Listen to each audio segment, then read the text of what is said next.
How the hell do I dock this thing? That's what she said. Oh, it never gets old, I swear.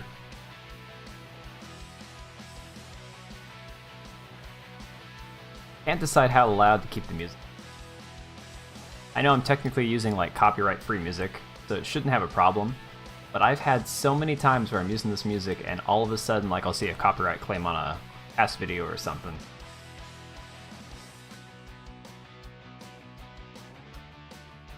Alright.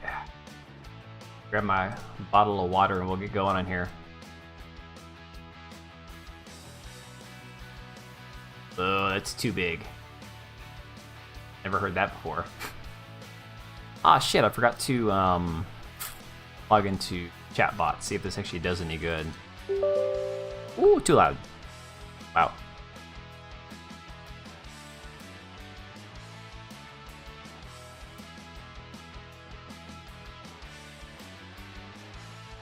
I'm gonna toss this heat pad in the microwave real quick. Get my bottle of water and we'll get going.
Give me 1 second, I'm trying to get this heat pad on my back.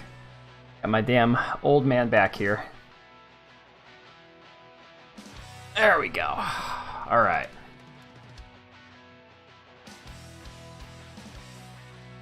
That and that.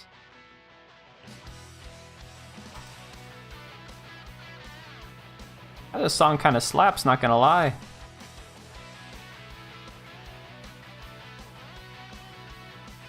Alright, so what are we going to cover first? Let's start with Tim Pool and his mind melt he's got going on.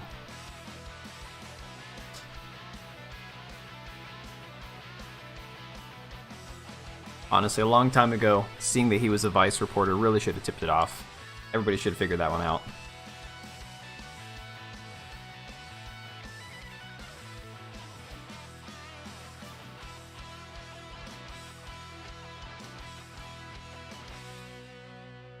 I gotta remember that song for copyright free. It kind of, I don't know, it's kind of catchy. Anyways, let's get into Tim Pool and his mind melt.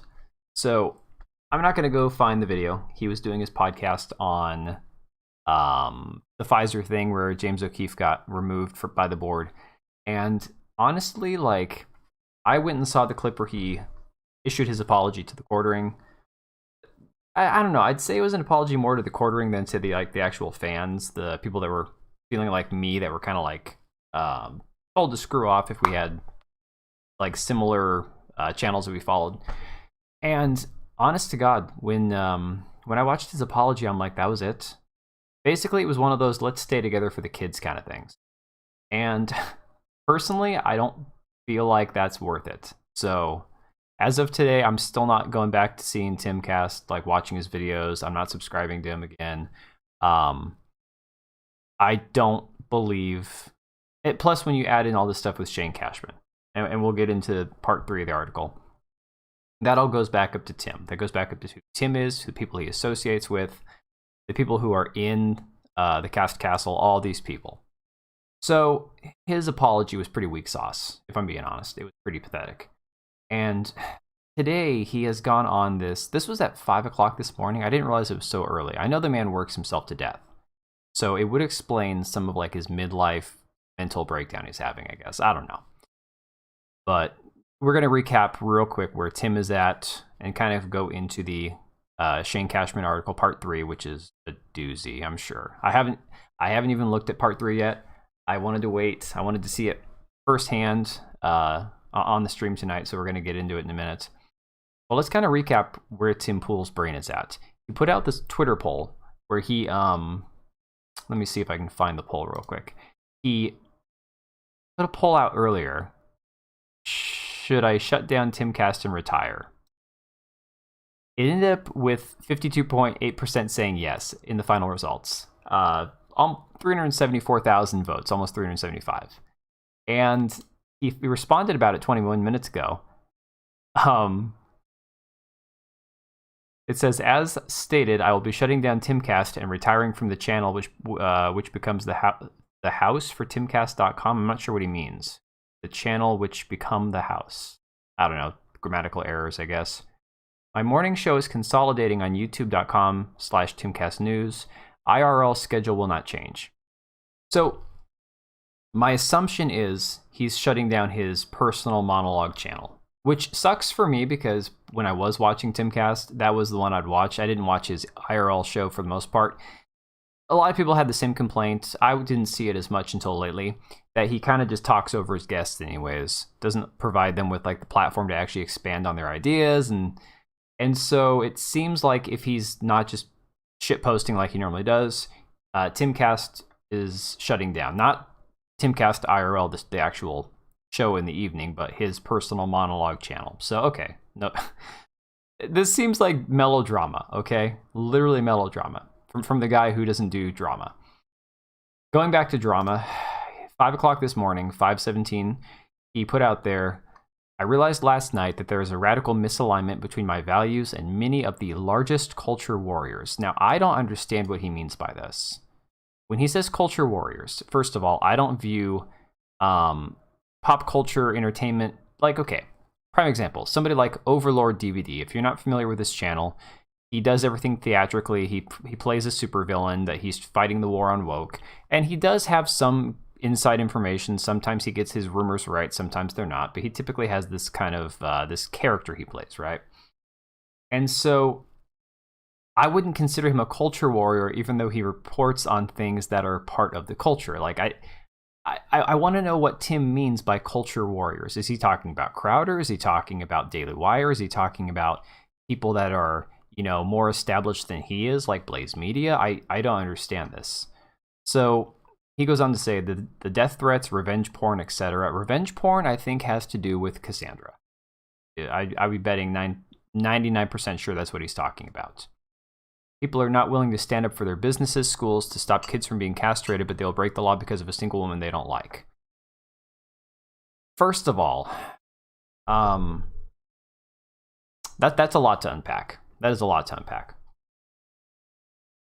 And I don't think I have it in me to break down everything he said tonight. But long story short, what I will say before we get any further through the tweets, this is something that is part and parcel for who Tim Pool is.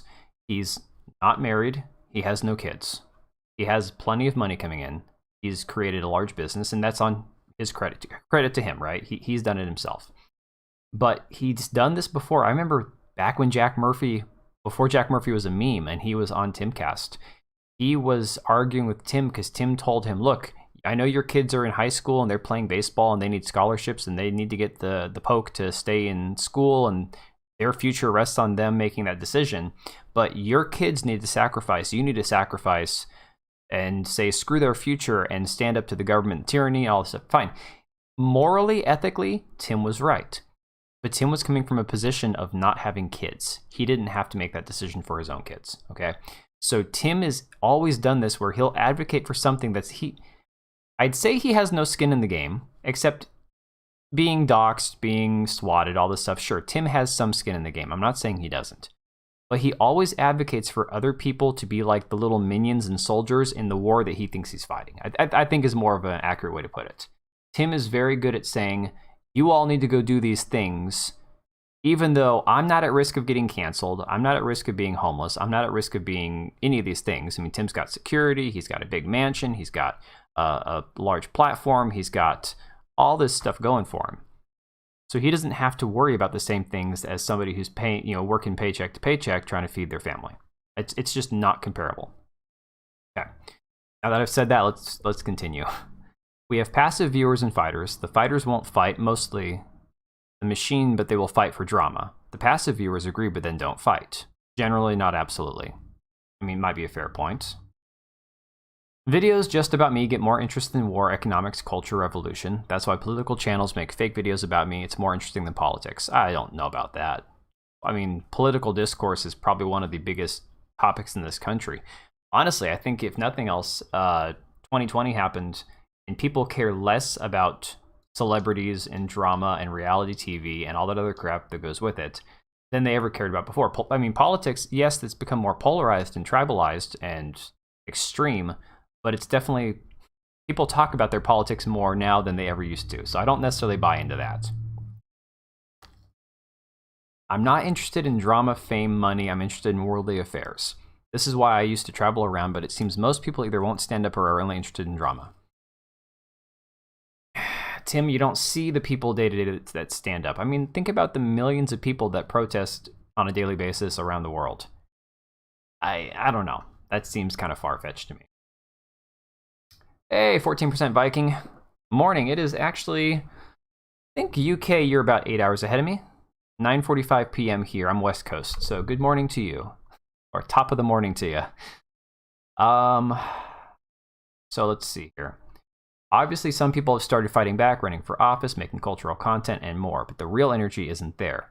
No one to defend us or on our principles. Just people hiding from the fight when the drama psychos come out. I don't know.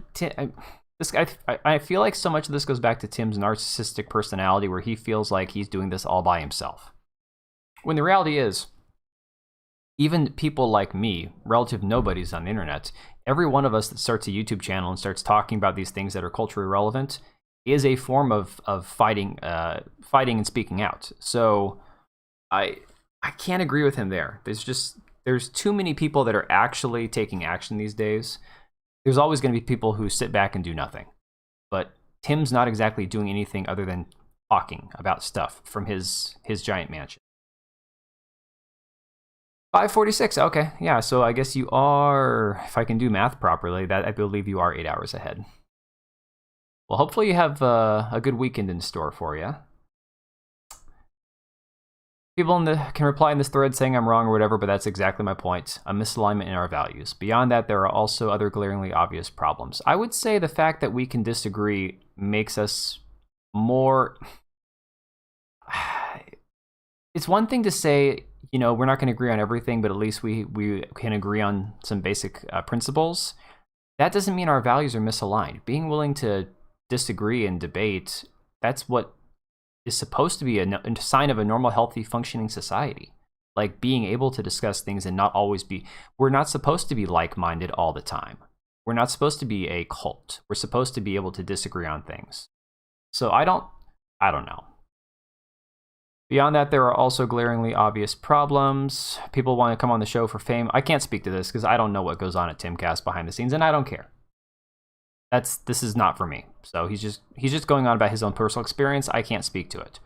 People want to come on the show for fame and influence. People beg me for money, for retweets, for recognition. I believe it. 100% believe it.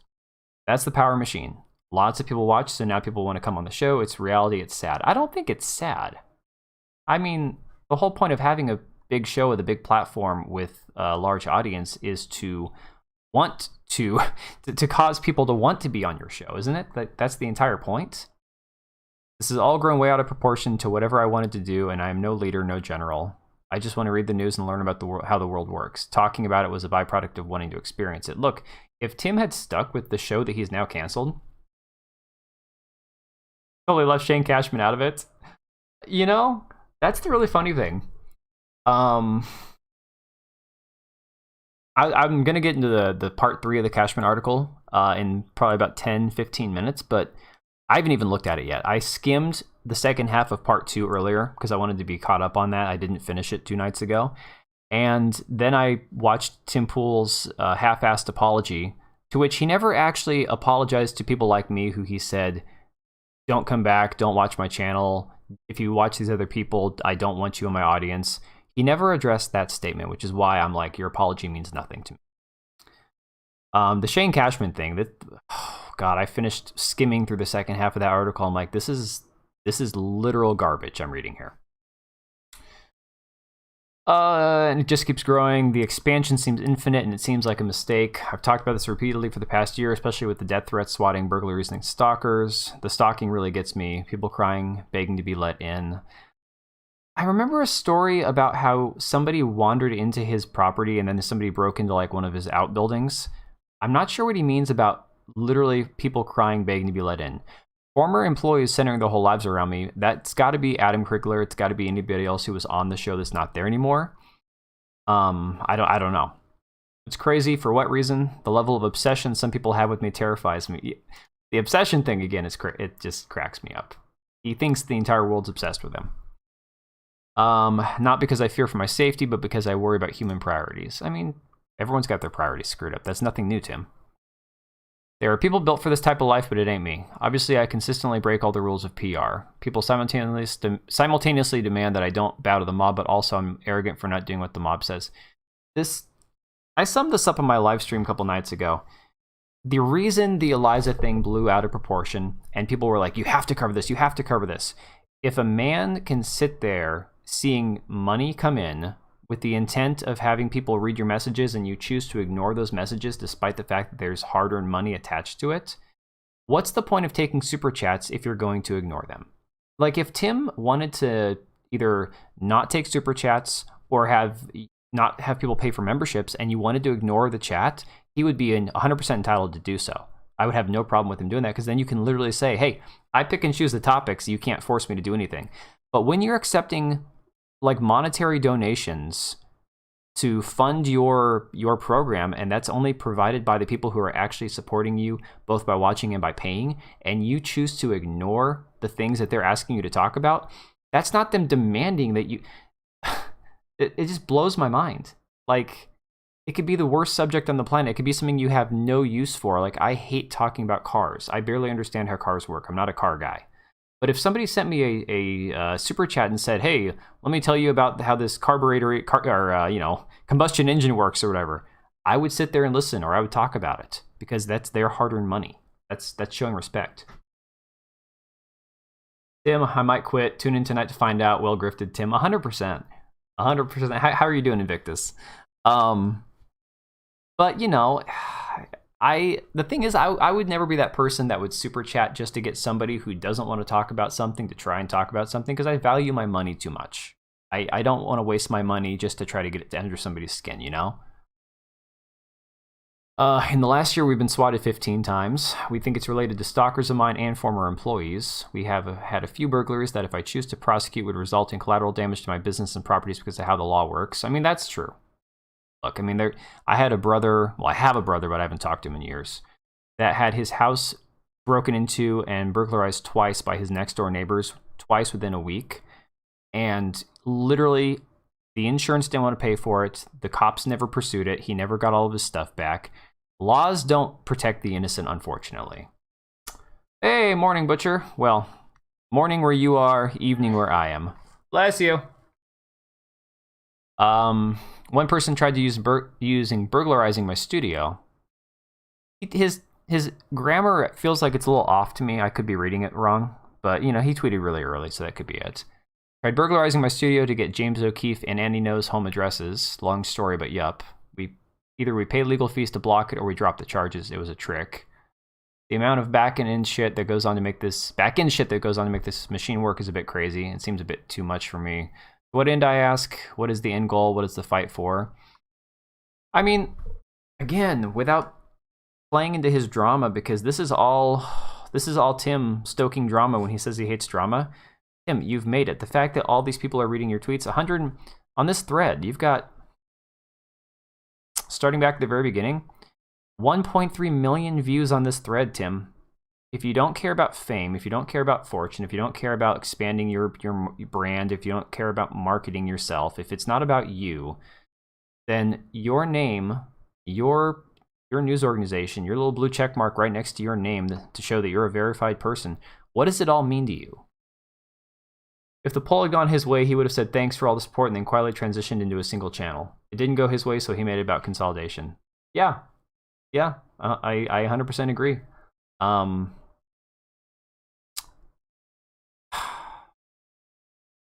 don't know. Let me finish it up real quick because I want to move on to the Shane Cashman article. It says, what is the fight for? More rage bait, more fake news, more lying celebrities, more personalities saying that they think the mob, that what they think the mob wants to hear. You know, okay, so he's moved on from calling everybody troll or bots. We're no longer bots. Now the bots are only a group of like 50 bots that he can prove exist somehow. So the rest of us aren't bots, but now we're the mob. I mean, I don't understand this train of thought that he's on, this line of thinking. Referring to people who cared about something enough to reach out to you and say, Tim, are you going to talk about this? Tim, look what's going on. That's a mob to you. They didn't become angry until you took their money and ignored them. I say again, if he'd have taken one super chat, the first time somebody said, talk about Eliza, and he was like, look, guys, I don't know that much about Eliza.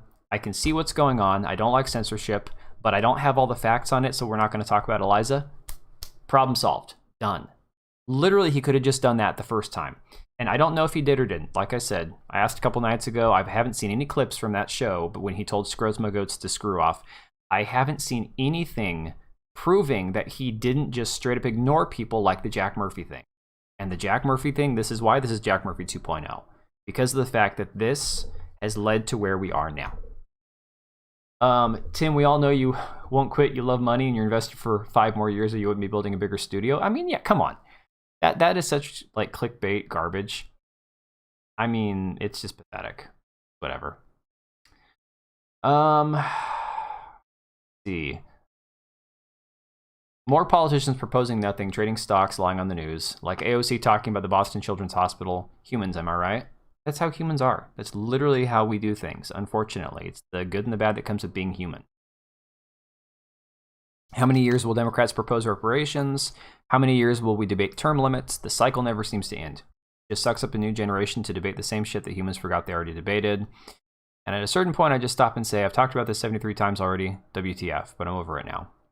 I look forward to being some old man, the kids, blah, blah, blah, blah, blah. Back down to his getting his house on the river. I get it, you know. He's just mad. He knows he hit his cap. It's all downhill from here for Tim. I mean, I think I can understand if that's where he's at. But why wouldn't you just... I mean, look, I've watched channels like The Quartering talk about it. You know, oh, I'm in the twilight of my career. Okay. But your channel is still growing. It's not growing as fast as it was. But you've gone... When I started watching The Quartering in 2020, he was at 800,000 or so subscribers. Then I watched him hit 1 million, and now he's at almost 1.5 million. For a guy that keeps saying his channel is in its twilight and stuff, he's almost doubled his channel size in 3 years that I've been watching. So I kind of feel like all these YouTuber, Timcast, Quartering, all these bigger channels that, you know, they lament how they're at the end and how they're, you know, what else are they going to do? Dude, you're still getting subscribers. Your channel's still growing. He's still good friends with Jack Murphy. People added him on this. Wait. I didn't know that they were still friends. Oh, that's funny. That's interesting. Yeah, this guy, Aidan Kearney, he responded, fighting censorship is not the culture war, it's the foundation of freedom and democracy. And Tim says, clearly, as I pointed out, our values are not aligned. Fighting censorship by sending me and my staff threats but refusing to send a postcard to Congress, I have no issues disagreeing. You don't know that this guy didn't send a postcard to Congress. You don't know... I mean, hell, I've done the thing where you write your local politician. You know, we all vote. We all look through and try to get the information about who we're voting for. We all sign petitions. We all do those things. You know, unless Tim is calling for bloody revolution or actual civil war, we can't all be Scott Pressler. We can't all be out canvassing, collecting, or figuring out how to legally ballot harvest and all that kind of stuff. Great if you can, but, you know, it's one of those things that people look at it and go, I'll do what I can, but given my life circumstances, what am I supposed to do? Hey, Tim, am I supposed to just tell my kids and family, hey, you guys are on your own. I got to go canvass for some local politician. We got to go change the world. Forget the fact that I've already got 3 kids and a wife. But yeah, I mean, the whole I don't know. I'm kind of over Tim. Tim keeps talking about how he hates drama, but literally all he does is feed into it. But yeah, so that's where he is now. He'll be shutting down Timcast and top comment here. That's hilarious. Oh my gosh. Thank you for respecting democracy. Democracy deserves no respect. Very true. People forget that we're a republic. We're a democratic republic, but republic first and foremost. And then I just saw this tweet earlier. Oh yeah, I've got Candace Owens pulled up here. We were gonna go over the last like 5 minutes of it, I think, because like I skimmed through. My wife was watching the podcast on it in the other room. I kind of caught parts of it, but I think her ending, her last 5 to 6 minutes of it, and I'm not a big Candace Owens fan, but she did a good job. And the nice thing about Candace Owens, I will say, given that she's got the backing of the Daily Wire and she's got that personality where she generally doesn't give a shit, may not be a great, like when she was on Timcast attacking Crowder, she looked unhinged, she looked psychotic, and she has her questionable past and the whole thing with autopsy, whatever it was, social autopsy. But there definitely is something to the fact that Candace can just go out there and just be like, hey, I'm just gonna call a spade, you know? Eliza's tweet says she'll focus on her love life now. Maybe Tim's quitting for her. I know, right? So, this guy, Sierra Whiskey, I don't know if you guys follow him on Twitter. He's like, Elon!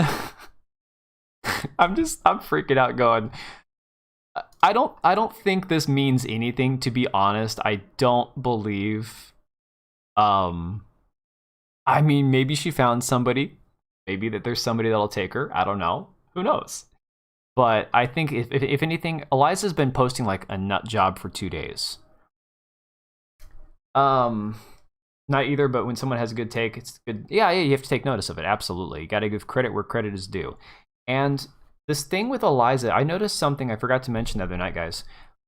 Eliza was tweeting, and this is probably her copying Tim, because, you know, Tim sent Shane Cashman out to cover Eliza.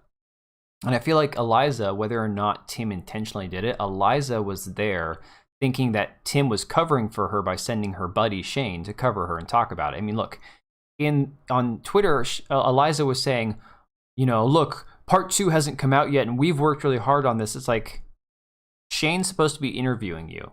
You're not supposed to be writing your autobiography together. At least that was the impression we all got. So, that being said, when Tim would say something, Eliza would literally copy it verbatim. And I'll have to go back and look at the tweets, but I just noticed that there was this really weird thing. When Tim would say, I don't want to be rich, I don't want to be famous, Eliza would do the exact same thing. Eliza was actually like copying him verbatim those first few days that Tim was losing it, you know? You think Tim wrote, I mean, it's very possible he wrote a lot of the article, or he at least instructed Shane on how to write the article. But yeah, there was definitely this really strange, and this is the thing narcissistic people do. It's this very much, they have to make themselves the victim even if they're not a victim, and so they'll take on the role of victim by, my mom's had this with like past relationships where she'll say something bothers her and then the guy she's with says it bothers him.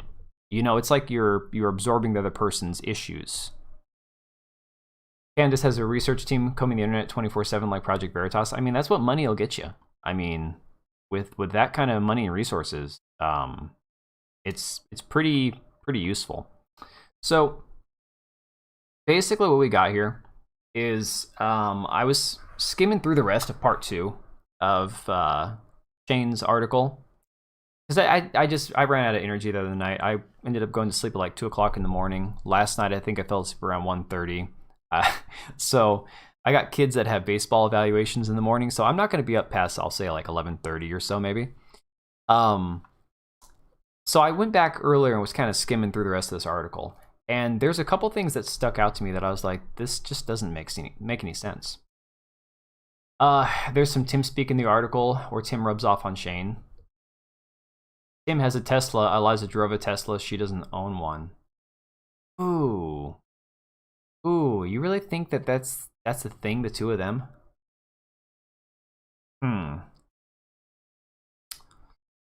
So, all right. Anyone got the plates? I don't know. That's a good question. This is the part from part 2 I wanted to focus on real quick before we move on to part 3.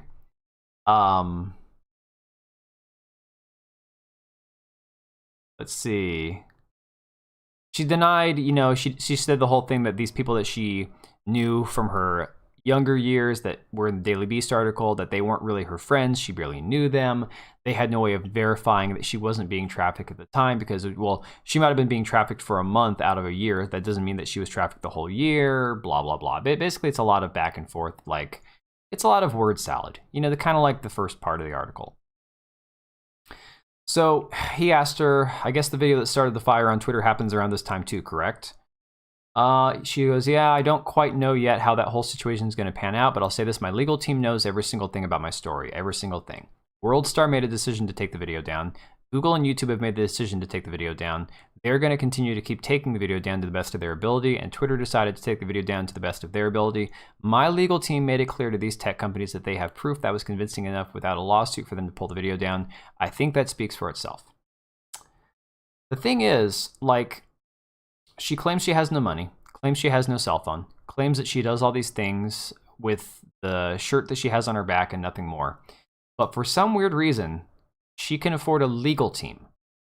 She can afford to pay lawyers that can advocate on her behalf to the biggest tech platforms on the planet. There are channels that get false copyright strikes, channels that get hacked, like Memology 101, who finally got his channel back, which is really exciting. But like, these people have to petition YouTube for weeks and weeks to even get a response, to even get somebody to look into something when they have been falsely, when they get struck by false copyright claims. And yet somehow she has a crack legal team that can get a consensual paid video that doesn't violate YouTube's terms of service to get removed by the threat of a lawsuit without actually having to show evidence. This whole thing seems really fishy. Like, I can't afford that kind of legal team. Like, how does she have that kind of money?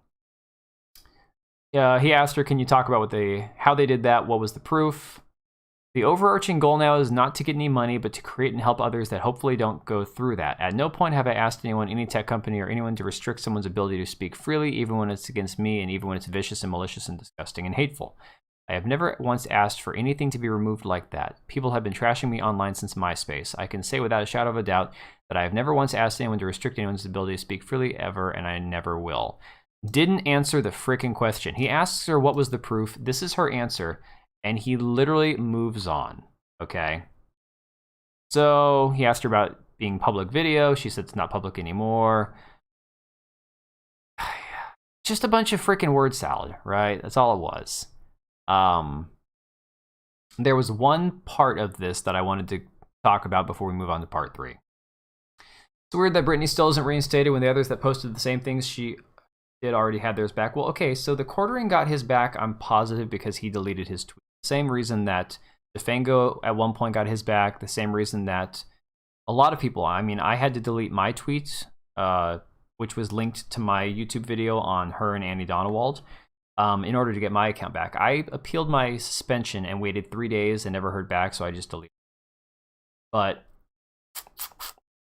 I don't know. It seems strange to me because I saw a tweet from Elon talking about, responding to Viva Frey on Twitter, about how he can't be on top of this 24/7 because he still also runs SpaceX and Tesla.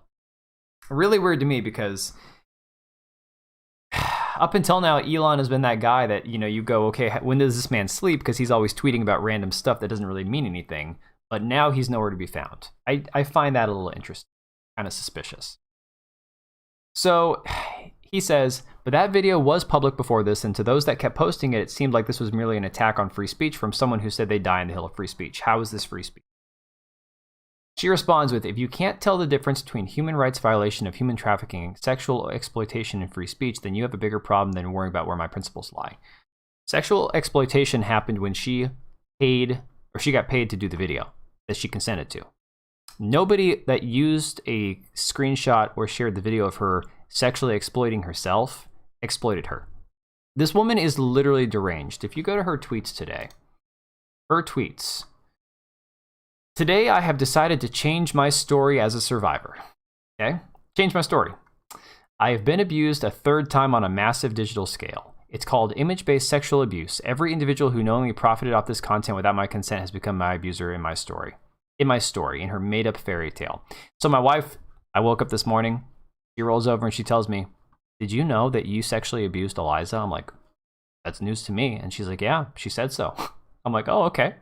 Granted, I gained subscribers from my video. I haven't profited off of it yet. So technically I might be in the clear because I haven't actually gotten money from it. So I might be okay. Maybe I'm that lover boy thing like Andrew Tate. I don't know. That's just weird. But yeah, readers added context, and this is fantastic. The recent events surrounding Eliza Bleu do not meet the definition of image-based sexual abuse. All of the content was consensually recorded, publicly produced, and initially consensually distributed. Consent cannot be withdrawn from this type of media after the fact. BTFO'd on Twitter. It's beautiful to see. I love it, because, you know, if she doesn't delete her tweet, that is sitting right there for her to have to look at. It's right in her face. She goes on to say, you didn't fight censorship, you fought to exploit me. Nude/partially nude sexually suggestive content without my consent. If you would have asked, I wouldn't have consented. She didn't have the right to deny anybody to use it. You sold your likeness, your image, your body in a video for a hip-hop, for World Star Hip Hop. They paid you, you consented, and it's public entertainment, if you will. Literally, you don't have the right to not consent anymore. We're not talking about a physical interaction where, first of all, prostitution in 49 states is illegal, and for everybody else, non-consensual sex is called rape. Like, those are laws we have established. Hacked material is a crime. Revenge porn is a crime. All these things are crimes, okay? That's not what this was. You can't be paid to make an adult video. For example, go to any of the spicy sites, right? You can't be an adult actress or actor, consent to filming a video, and then get mad when people share it on Twitter. Sure, you can maybe claim, well, that it's a copyright violation. It's, you know, it's not private material, but it's like, you know, it's copyrighted. It's paid for. It's supposed to be paywalled or something, and people are sharing it for free. That's a whole separate issue. It's not a crime. It's not a sex crime of any type. So she has literally gone completely unhinged. Maybe it's the fact that Tim finally spoke out about her. Maybe it's the fact that her story's unraveling. It could be the fact that Candace Owens contacted her and asked her for an interview. Who knows? But she's completely unraveling at the seams. And somehow she still doubles down. That's the craziest part. You believed that I consented previously, so you decided to take my body and use it for your gain. So, if she doesn't get sued by World Star Hip Hop, I'm going to be shocked. You believed that I consented previously. I'm sure that they have because artists, photographers, filmographers, or whatever word you want to use for it, they do release forms. Anytime they're going to use your likeness, they have to get your consent. You have to sign a form saying, I agree, I'm being paid for this, or it's for blah, blah, blah, whatever reason you use. She is literally, without saying that World Star Hip Hop trafficked her or basically purchased her from a trafficker, she is making the accusation without coming out right and just saying it. She's going to get sued. You know she's going to get sued. And then anybody else like the Quartering, anybody else who has the money, that umbrella guy, those guys that are willing to take this on, they'll sue her for libel. They'll sue her for slander. They'll sue her for whatever they can figure it out for. Because the woman has lost her damn mind. And whether or not, and I go back to this, whether or not she was abused or trafficked in her early years, teen years, fine. That could be a thing, and that sucks. And it sucks that people do that, and it sucks that that kind of lifestyle exists, and it sucks that, you know, people will take advantage of other people. Okay. Once she turned 18 and continued to go and work in strip clubs and do her thing and go live with the abusive NBA boyfriend, and you know, somehow he trafficked her without her actually, you know, knowing she was being trafficked. Those are all choices she made as an adult. There is no difference between a woman allowing an abusive boyfriend to exploit her with, like, for example, oh, well, you're going to go do this thing and I'm going to take the money from it. Okay, so let's say she's a stripper, all right? Let's say she's got a deadbeat boyfriend. He doesn't leave the house. He lets her take care of him. She's his sugar mama, okay? Maybe he's a little abusive. Maybe he's an alcoholic. Maybe he's whatever. Doesn't matter. He's a bad guy, okay? She goes to work. He stays on his ass at home. She brings in the money. He goes and spends it. By her definition, that's trafficking. A deadbeat boyfriend that spends his girlfriend's money is now a sex trafficker according to her definition. I mean, that is literally where we're at now. So the fact that she is still doubling and tripling and quadrupling down on this crap is absolutely mind-blowing. I say again, we can't dispute her claim that when she was 17 that she was sold for $500 and all this stuff. It makes her parents really awful parents. It makes whoever would have done it a really horrible person if it happened. But anything past that point, as with her as a consenting adult, unless she was physically forced to do something, you're not the victim of a crime. Mind-boggling. She finishes up by going, so to prove that I'm not a survivor, Minnie made me a victim again. You can never say that I'm not a survivor of exploitation now because you made me one again. You don't fight to expose government malfeasance or tech censorship, you fought to post my body without consent. The craziest part is in all of this. I mean, I've exposed Annie Donowald. Daily Beast did a really good job exposing Annie Donowald. A few people later on covered it. It's pretty well documented. Okay, Annie Donowald is a scumbag of a person. And yet, a few hours ago, where's the tweet at? Did she not retweet it? She retweeted it. Let me find Eve's Angels here. Where is Eve's Angel?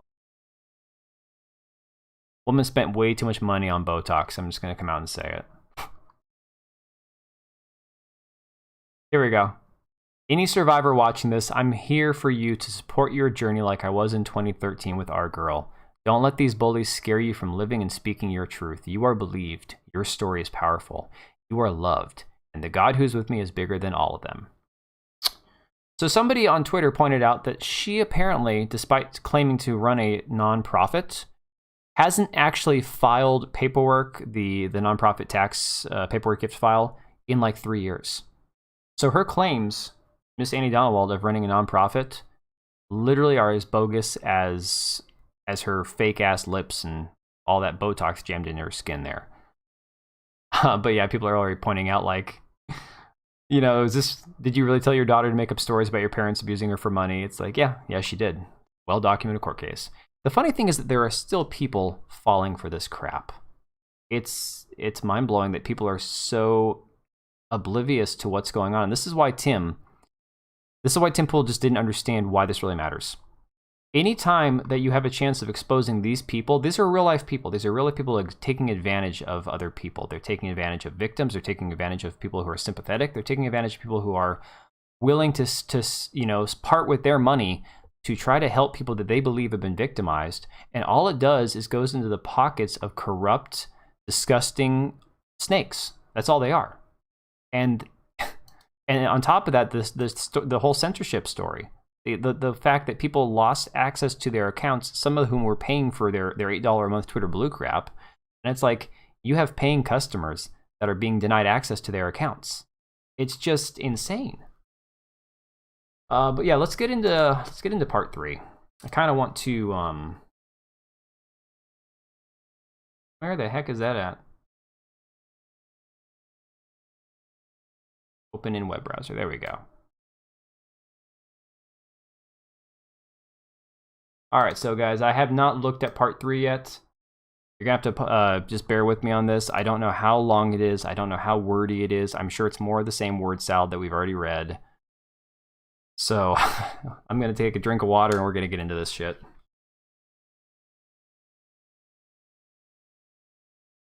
All right. Part 3 of a 3-part series. Oh, this is it. This is the end. Oh my God, I thought we had part 4 coming out at some point. All right, so we're just gonna strap in and we're gonna get through this whole thing tonight. All right. There are people in this world who will destroy you for fame, cash, or chaos. Sometimes some people seek your destruction because they think you deserve it. Other times the hate is fueled by ignorance. We've seen this situation play out multiple times before. I believe this whole Eliza Bleu controversy was a psychological operation. That sounds like Tim, doesn't it? You're spot on there, Invictus. I think that sounds a lot like Tim.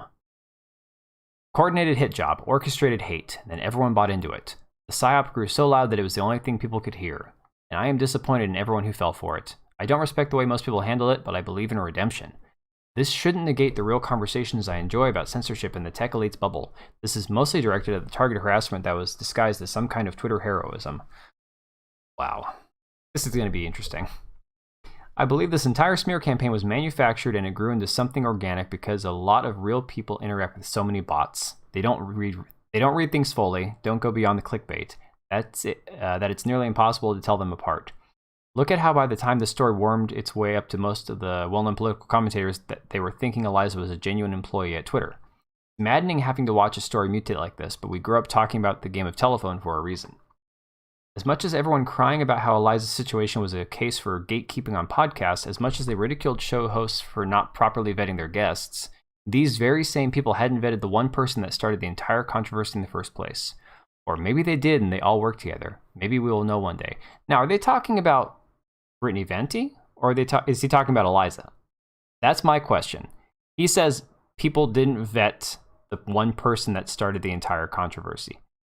That sounds an awful lot like me, like he's trying to throw shade at her. And all she did was ask Eliza a question. Okay, that was it. So,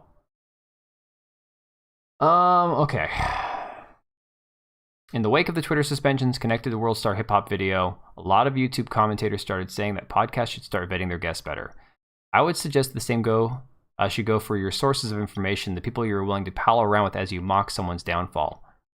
This all started with a man we'll call the Gangstalker. Who the hell is that? Does anybody know who he's talking about? The Gangstalker runs in a circle that's been accused of controlling hundreds, if not thousands, of bogus Twitter accounts, buying black SUVs and parking outside people's homes to intimidate, and even injecting something into someone who would wake up 2 weeks later with a piece of their mind missing. This also could be lore they created themselves to make them sound bigger, scarier than they really are. But I have seen photos of one man in particular whom they stalked online and drove into a mental institution. When people say they don't want to talk about this, you should understand why. These are not good people. Like, literally, what the hell? Going on? I think my live chat froze, guys. Give me a second.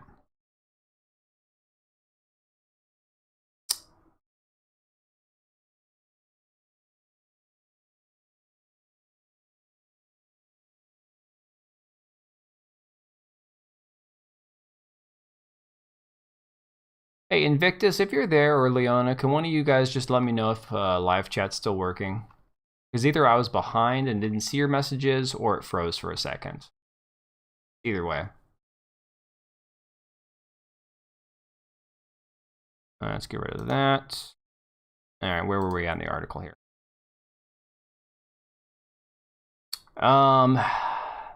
The Gangstalker says he works for money. He says he works for fame, but I think he mostly wants chaos among the independent media landscape.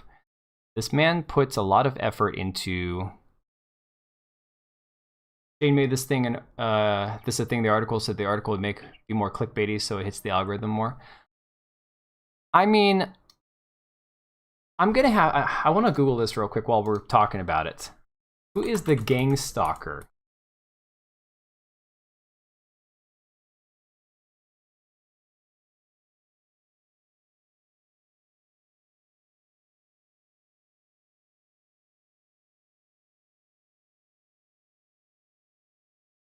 This is not something I've ever heard of before in my life.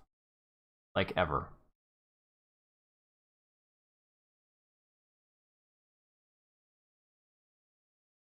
The new buzzword? Yeah, no kidding. Like, literally, I've never heard of this guy or this thing.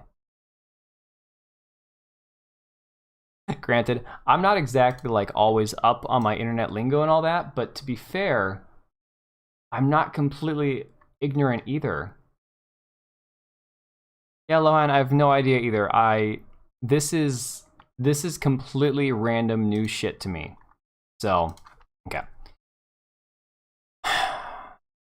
This man puts a lot of effort into making sure everyone knows who he is, and I will not add to his status. If everyone knows who he is, why doesn't Google have a basic Google search like recommended results? Like, literally, how can everyone know who he is when I literally have never heard his name before? Oh, okay, Leona, no sweat. I just wasn't sure because I had seen your comment and then it had taken a while to load, so maybe that was I was a little worried about that, but we're good to go. As long delayed is fine. I'll make sure to keep an eye on the chat. I just wanted to make sure that it wasn't frozen altogether. It's article buzzwords to catch Google algorithms. 100%. Honestly, I think that's got to be what it is. All right. He could very well be reading this out loud on his live stream as we speak with the condescending tone he uses for my stories. I respect the work ethic. Dude live streams all the time and supposedly works at a casino and or Uber Eats, or he's a Fed, or he's the hero in all this and I'm the insane one. I feel like he's made up a boogeyman. If you know the man that started the thread that threw Eliza's timeline into question, then you know his name. Oh, he's talking about Defango. That's who he's talking about. No, he's talking about Manuel Defango. In fact, hang on a second. It's funny that he's bringing him up. That's who he's talking about. Because Defango took the Twitter thread from some gal, some OnlyFans chick or whatever, who was like, Eliza's over here politically. She's more like on the right. She wants all porn and stuff removed from Twitter. And this other gal's like some OnlyFans chick who hates her. Hang on. He could have posted a picture or a link for reference because probably 99% of people, it sounds like a creepypasta. Yeah. It's 3 other streamers mentioned it. He makes up some crap but won't mention Brittany Venti polite question that actually caused this. Well, no, I 100% believe Invictus that it is clickbaiting, but I think he's actually talking about Manuel Defango. Because Defango, if I'm not mistaken, I'm checking on Twitter right now, he lost his account. It had been suspended, and then he got reinstated. But then I'm pretty sure that he got permabanned. I'm not sure what his Twitter handle used to be.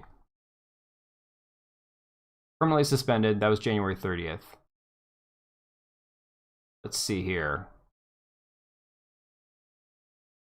Click on that. Yeah, his account's permanently suspended. And honestly, like, I have my reservations about Defango. I don't know. He just kind of like burst onto my Twitter feed like randomly one day. And, you know, based on his like work history, he was like been on not Daily Beast, or might have been Daily Beast or one of his other channels. I'm like, I don't know. Like, I was really worried about his credibility. But when he started exposing all the timeline things, and then everyone else was able to verify it, it no longer was, do I trust his word, his credibility? It was like literally like all these things just flat out don't line up. Wonder if Shane used AI to write this article. He might have, to be honest. Like it kind of feels like this. You figured out you're a smarter man than me. Well, I just honestly, I think that's who he's talking about. He's vocal about his services. Gangstalker was affiliated with the now supposedly defunct company called Shadowbox. Their website stated, "This is war. Shadowbox is your army. We solve your problems and expose truth. We unleash a multifaceted strategic battle plan through integrated research and media, legal, and digital chaos. Where your enemies have lied to paint you as the bad guy, we sow the seeds of doubt and present the counter-narrative that they are, in fact, the villains, and you've been unjustly accused. We use sophisticated internet technology, meme creation, PR, and cyber guerrilla tactics that stop the bleeding and begin to sway public opinion.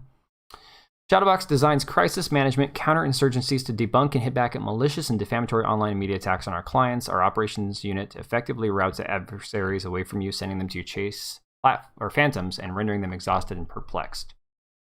I don't believe ruining Eliza was their main goal. I think they reverse engineered a chaos scenario. Maybe they wanted to use her to discredit Elon Musk." So I noticed this when Tim was doing his video, his 48-minute rant video a couple days ago. He mentioned going to the stars and going to Mars twice in the video. He mentioned Elon Musk. Eliza loves Elon Musk. Shane loves Elon Musk. I'm not saying that you can't respect the guy. I'm not saying that I have one strong feeling on Musk one way or the other.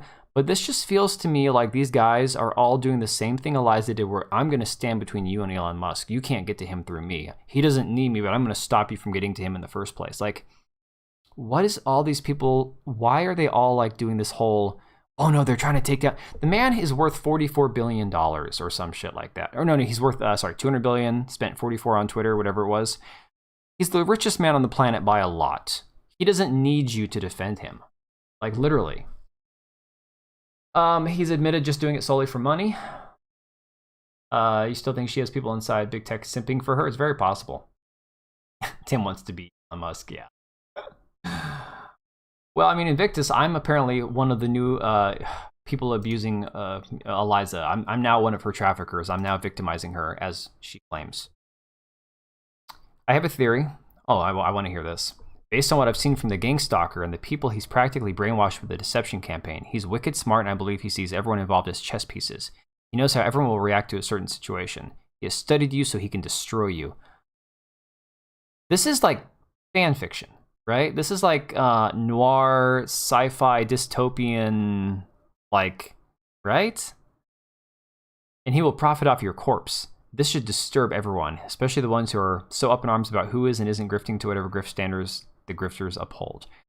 Talking about grifters, I mean, I'm thinking about a video about Cernovich, Michael Malice, obviously Eliza, possibly Tim. Maybe some honorable mentions in there, like guys like the Quartering, which again, he's admitted he's a grifter, same with Nick Urqueta, and I have no problem with that. They're purely admitting it. It's like, you know, we give us your money, thank you, and goodbye, you know. Ian Miles Chong, the circle on Twitter, if you guys ever pay attention on Twitter circles, Mario Nafal, dude is a skis bag. Sorry if any of you here respect him, because he's a skis bag, he's a slime ball. And he always hosts Twitter spaces. They have huge audiences. A lot of it has been artificially created by bots. You can look up Upper Echelon's videos on it. And people like Ian Miles Chong are always in his chat. These are the guys that try to get Elon Musk to listen to them. And they're all a bunch of fake grifters. Shane is listed as a fiction writer. Oh, well, there you go. Or AI, yeah. But yeah, so there's it's funny that Shane over here is like spinning this tale for Eliza, talking about how there are all these grifters. I'm like, you guys are any different? How exactly? Mario Nafal, he, outside of Twitter, outside of crypto, he's a nobody. On Twitter, in the crypto scene, he's a very dangerous person. So I will, maybe I'll pin Upper Echelon's videos on him. Or you could look up Upper Echelon Gamer. He's done a whole series on Mario Nafal. The dude is a very shady person. He's, like I said, he's heavily involved in crypto. And basically, he's had failed companies and stuff. He's one of these, I think Sam Bankman-Fried, but not as successful. Not as much money involved, I guess. I don't know. Has he ever heard of Less is More? He just seems like he's throwing stuff in. He's trying to paint a narrative. He's trying to create a scenario, and he's telling a story. And so, as such, he's doing a good job to tell the story that he's trying to tell. The problem is, for people who are looking for cold hard facts and investigative journalism, he fails miserably. It's a swing and a miss. It is literally nothing more than, I'm going to write my fan fiction about this woman that I'm obsessed with or that I want to defend or something. Oh, this is great. The Gangstalker has also laughed about the way one associate who has used gangstalk tactics to drive two people to commit suicide. Reader, you must be vigilant not to open strange links from people pretending to be your friend. You must remain vigilant that you are not sharing too much personal information with someone you think is an ally.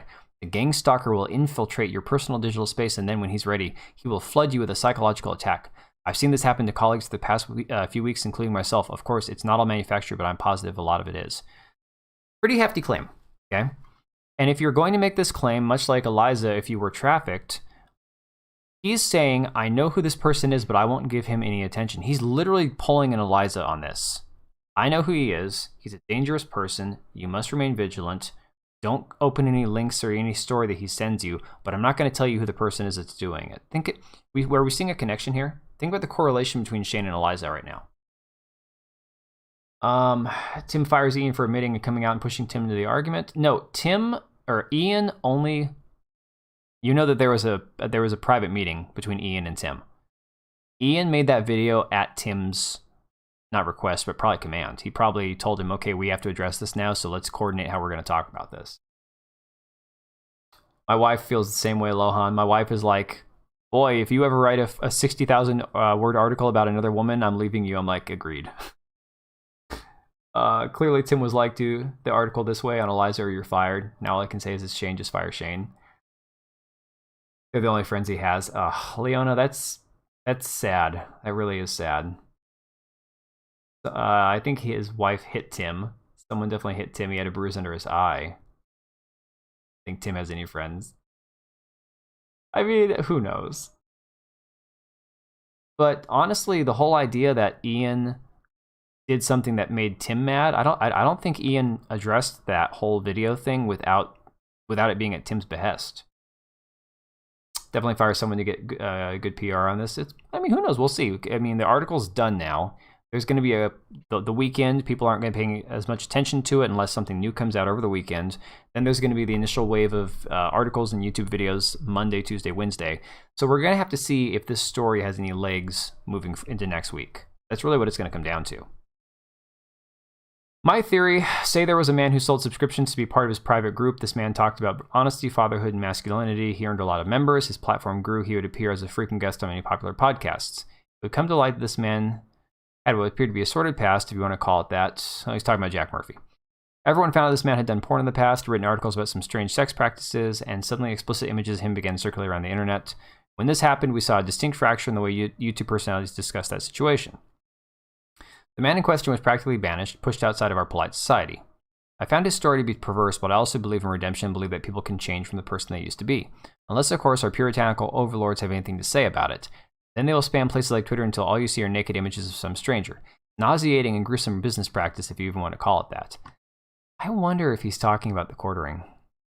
There's no way this Gangstalker guy is the quartering, right? Like, I'm not saying he's done the things that Shane's claiming. Like, whoa, hang on, and starting QAnon. He's talking about Defengo. I think Defengo was the one, yeah, Defengo on his Twitter bio said that he was accused of starting QAnon. Oh my god, guys, it's Defengo.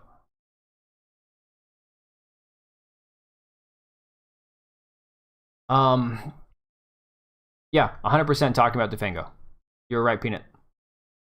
Notice Ian's confession, he kept saying, but I don't really know. Wait for him to retractively retract his apology if Tim tells him to. Tim's sister and brother both hate him. I mean, I've got a brother I haven't talked to in 7 years, so I don't necessarily hold that against him, but then again, I think my brother is not going to say it, whatever. Ian seems like an abused dog just beaten down. Kind of feel that way. People always talk about how basically Ian is Tim's punching bag. And basically it's like Tim is on one topic and Tim thinks something's important and Ian will just derail it and Tim just like berates him and stuff. It's kind of like Michael and Dwight. I mean, I like Michael Scott better than Tim Pool, but basically it's like Dwight over here is just trying to impress Michael and Michael just keeps putting him down, you know? Well, actually, maybe it's more like Michael and Toby.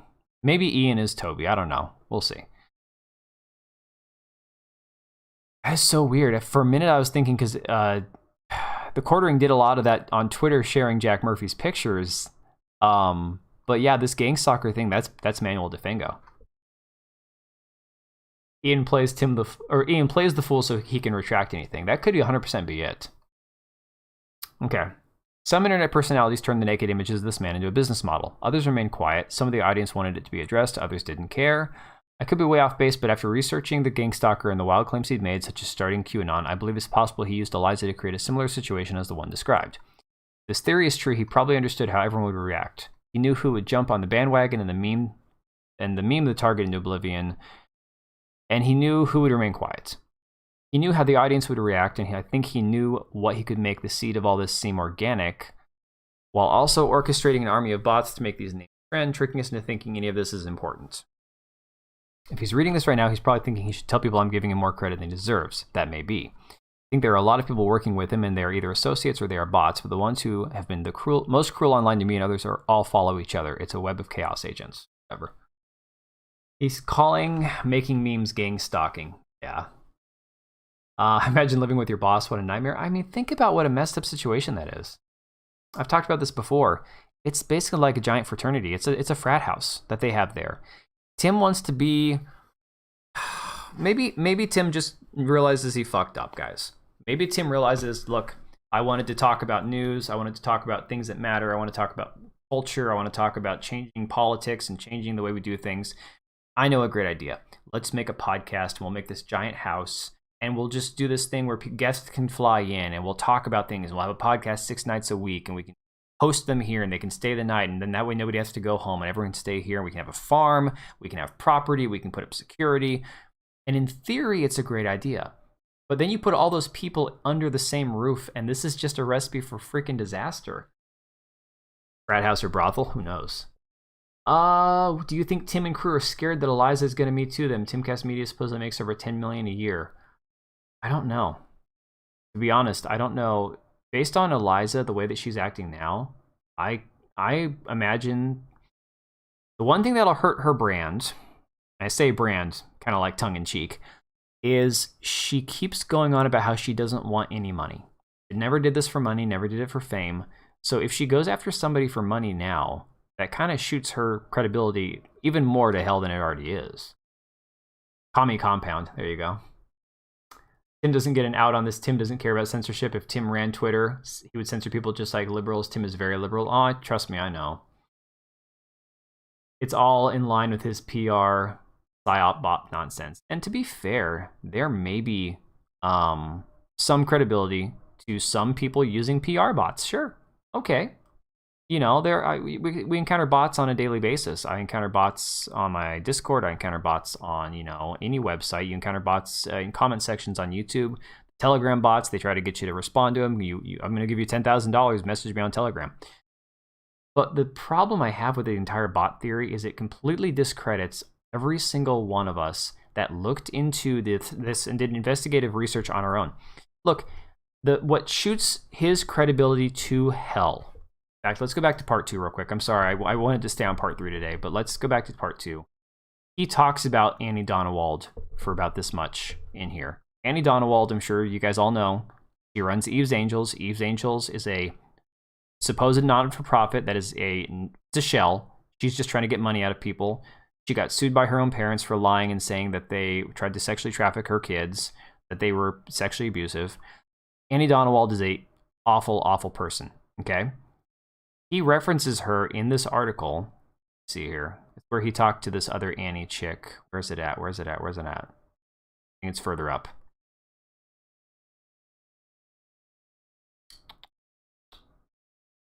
Okay, here we go. Here's where he talks to Annie, the woman that said that she had a pimp and she was a hooker, the founder of Hookers for Jesus, Annie Lobert. Okay.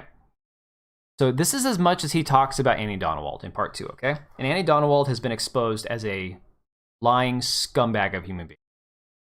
Let me catch up on the chat real quick. When people get angry, they show us who they really are. That's 100% true. Sometimes we say things that we don't mean to sound as harsh, or like we overemphasize things like something's this big, but when we're mad, it sounds like it's this big. But yeah, we don't typically lie when we're angry. Most normal people don't. Let's see here. If Tim wasn't my boss, you couldn't pay me enough to live with someone that egotistical. Yeah. Tim wants to be Jim Jones, but also be Joe Rogan. You mean Alex Jones? I don't know who Jim Jones is off the top of my head. I can't put a face with the name. Let me see here.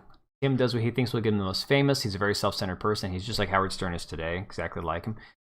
Howard Stern is one of those exact prime cases of it. Tim made it to where only members can chat tonight. Seriously? Wow. Yeah, I would never do that, guys. Even after I'm monetized, I'm not doing member-only chats. I'm not doing any of that kind of crap. I spent, like I've told my whole story, I spent 3.5 years, well, the better part of 2 years and then part of last year streaming on Twitch to basically make like $50 for the entire year and have no viewers. I want to get my channel monetized to get ad revenue or whatever, but like, I'm never going to be one of those people that paywall stuff, that does memberships and all that kind of crap, that only listens to, like, reads the super chats. I like interacting with the chat. So I get that some channels get too big where they can't read all the chat, but I don't know. I'm one of those people that I like to interact with people that I'm watching without having to pay them $5 every time I want to talk to them.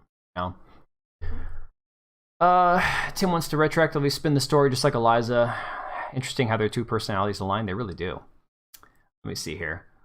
Tim will 100% blame Shane for this and try to distance himself. Tim totally did approve this article. I 100% agree. Jim Jones, the Kool-Aid cult guy. Okay. Yeah, the Kool-Aid thing. You know the funny thing? I was born in 86, and so in the 90s we had, I don't know if you guys remember, I know that most of my audience, I was looking at the analytics, are 24 to 50 some odd, so I think most of you people, you guys are probably going to remember this. The Hale-Bopp comet that passed through, I think in the 90s, where the people, it was this cult that they all neutered themselves and drank the poison Kool-Aid because they thought that they made themselves androgynous, shaved their heads, they were wearing like robes and stuff, and then they all drank the Kool-Aid and like 20 of them killed themselves as the comet was passing over, thinking that the aliens were going to like take them back to their planet or something. So when you say cult leader, I go back to the Hale-Bopp comet. That was one that kind of stuck in my brain. Tim's best positive quality. Heaven's Gate, was that what that was? Best positive quality is that he's persistent. Persistence often gives people wealth. Like I said, I don't really, I can't fault him for making a network, a business, a brand for himself. You know, that's, I mean, look at it this way. Not a fan of, what's his face? LeBron James, okay? Can't stand LeBron James. Man, I think is overhyped. I don't watch basketball anyways. I barely watch sports other than baseball as it is. But LeBron James, love him or hate him, he's branded the hell out of himself. Do I think it's merited? Do I think he's worth all the hype? No. But he's made a brand out of himself. Notice how the article was written in January, yet retroactively rewritten in the following month. Tim said Shane is going to do an article as if he hasn't already done it. Yeah. They made fun of that on one season of Family Guy, right? Don't freak out when some of us here are weirdos that watch gore videos. You know what? To each their own. Just don't ever link it in my chat. That's all I ask. One of my early, my early 20s, I had a friend online that had sent me a link to a self-mutilation video. He thought it was funny, and I was like, I can never unsee what I just saw, so no, that's, yeah. I don't want to watch it. So, okay. He asked Eliza, hang on, let me read this last one and then let me back to the video, or the article. ChatGPT could have written a better article even not knowing anything about Eliza. Most non-factual and overly wordy things I've ever read, 100% true. So, this goes back to her escaping. This is her initial communication with Annie Donowald and Eve's Angels. He asked her, when you say escape, how'd that go down? She said, I was in Humboldt Park then, and I had a Bible from the strip club. This is Annie Donowald's thing, is they go into strip clubs and they go places and they give out Bibles and they do outreach, even though there's literally zero evidence of any outreach they've ever done, okay? No pictures at the conventions that she claims that they set up booths at conventions, nothing. One of these advocate organizations dropped Bibles there, and I took one. There was a contact in the back of the Bible, and I reached out. I didn't identify as a victim of human trafficking because I still didn't know what it was. Still didn't know what it was. This woman is in her 30s, okay? 41 now, 42 now, whatever. Go back 10 years. So she was in her early 30s. Early 30s, and claims she doesn't understand what trafficking is. That's because you had an abusive boyfriend. He wasn't committing a crime. I mean, flat out. We're doing the third one, Magoose. I wanted to go back to the second one and point out this Annie Donowald thing. Because Shane refused to actually cover it. Can't watch that. People would watch Faces of Death on acid in college. F that, yeah. Anal Olympics videos, disgusting. No, I don't want to watch that. So, I told them what was going on and asked for help. My self-esteem was so low that I said I didn't think I deserved help at all. Now, he pauses here. He goes, in 2013, Eliza sent an email to a woman named Annie Donowald who founded Eve's Angels, a Christian not-for-profit organization that ministers to women in the sex industry. That is all he mentions of Annie Donowald in this entire article. People have proven that she hasn't been filing taxes for a nonprofit, that she needed $50,000 to repair a gutter on her roof, claiming the whole roof fell off, when that was really the court cost that she owed her parents for claiming that she was that her daughter was sexually abused and trafficked by her own grandparents. And yet Shane doesn't even look into this person at all. So we know that Shane's full of shit. So that's why the whole Gangstalker thing that he's talking about here, that's why I'm like, I can't even believe it. I can't even buy into it. She said she found the Angels organization through a YouTube video. Oh, not through a Bible. Okay, well, That's also interesting because the YouTube video that Eve's Angels has on their account is from 2015. 2015 or 2016, not 2013. I don't know, Magoose. It's one of those things where it's like, we all know that there are too many inconsistencies, and that for some reason, look, Timcast puts out this article. Shane comes out here and he writes this whole article, spinning this whole story about bots and angry leeches online, and how it's just creating this culture of anger and intolerance, and how basically all of us are we're just using this as revenge porn for clicks, right? Okay, that's his claim. But he is over here. We've got YouTube taking down videos. We've got Twitter censoring people. We've got all of this, injustice running through social, platforms, tech platforms. And Timcast running cover for this woman by sending Shane to write this puff piece on her, where he doesn't even do any research. And he wants to spin this as a story about bots and the Gangstalker causing people to kill themselves. And it's like, dude, you're not even investigating the people that you're talking about.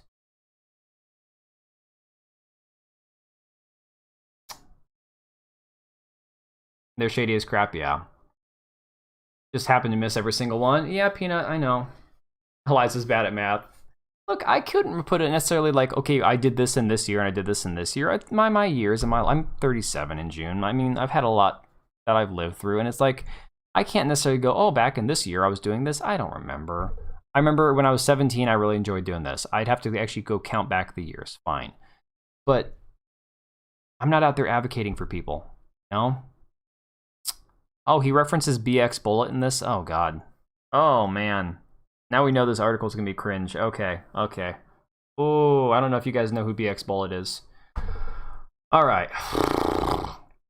She just removed one of the gutter brackets and claimed that it was the roof falling off. She had a contractor message her or tweet her on Twitter and said, hey, I have guys that do that job. We could probably do it for X amount of money, but if it's just the gutter, it shouldn't cost more than this or that or whatever. Do I have a favorite movie? Okay. Favorite trilogy, original Star Wars or Lord of the Rings trilogy. Director's cut, obviously. Favorite movie up there is definitely Braveheart.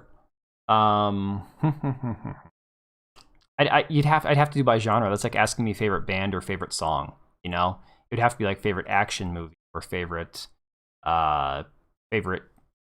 rock band, or I couldn't pick. But Braveheart definitely in my top 5. The Lord of the Rings trilogy as a collection is up there. Yeah, I'd have to spend some time thinking about that.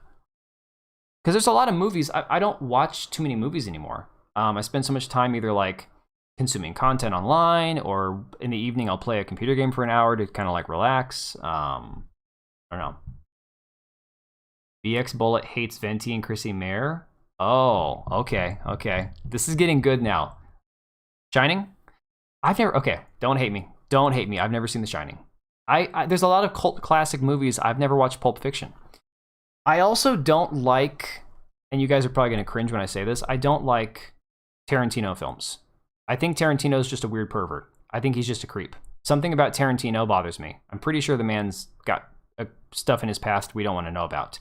But there's a lot of like the Pulp Fiction type movies, The Shining. I just, for some reason, I didn't watch them growing up, and so I've never gotten around. I've never seen The Godfather, okay?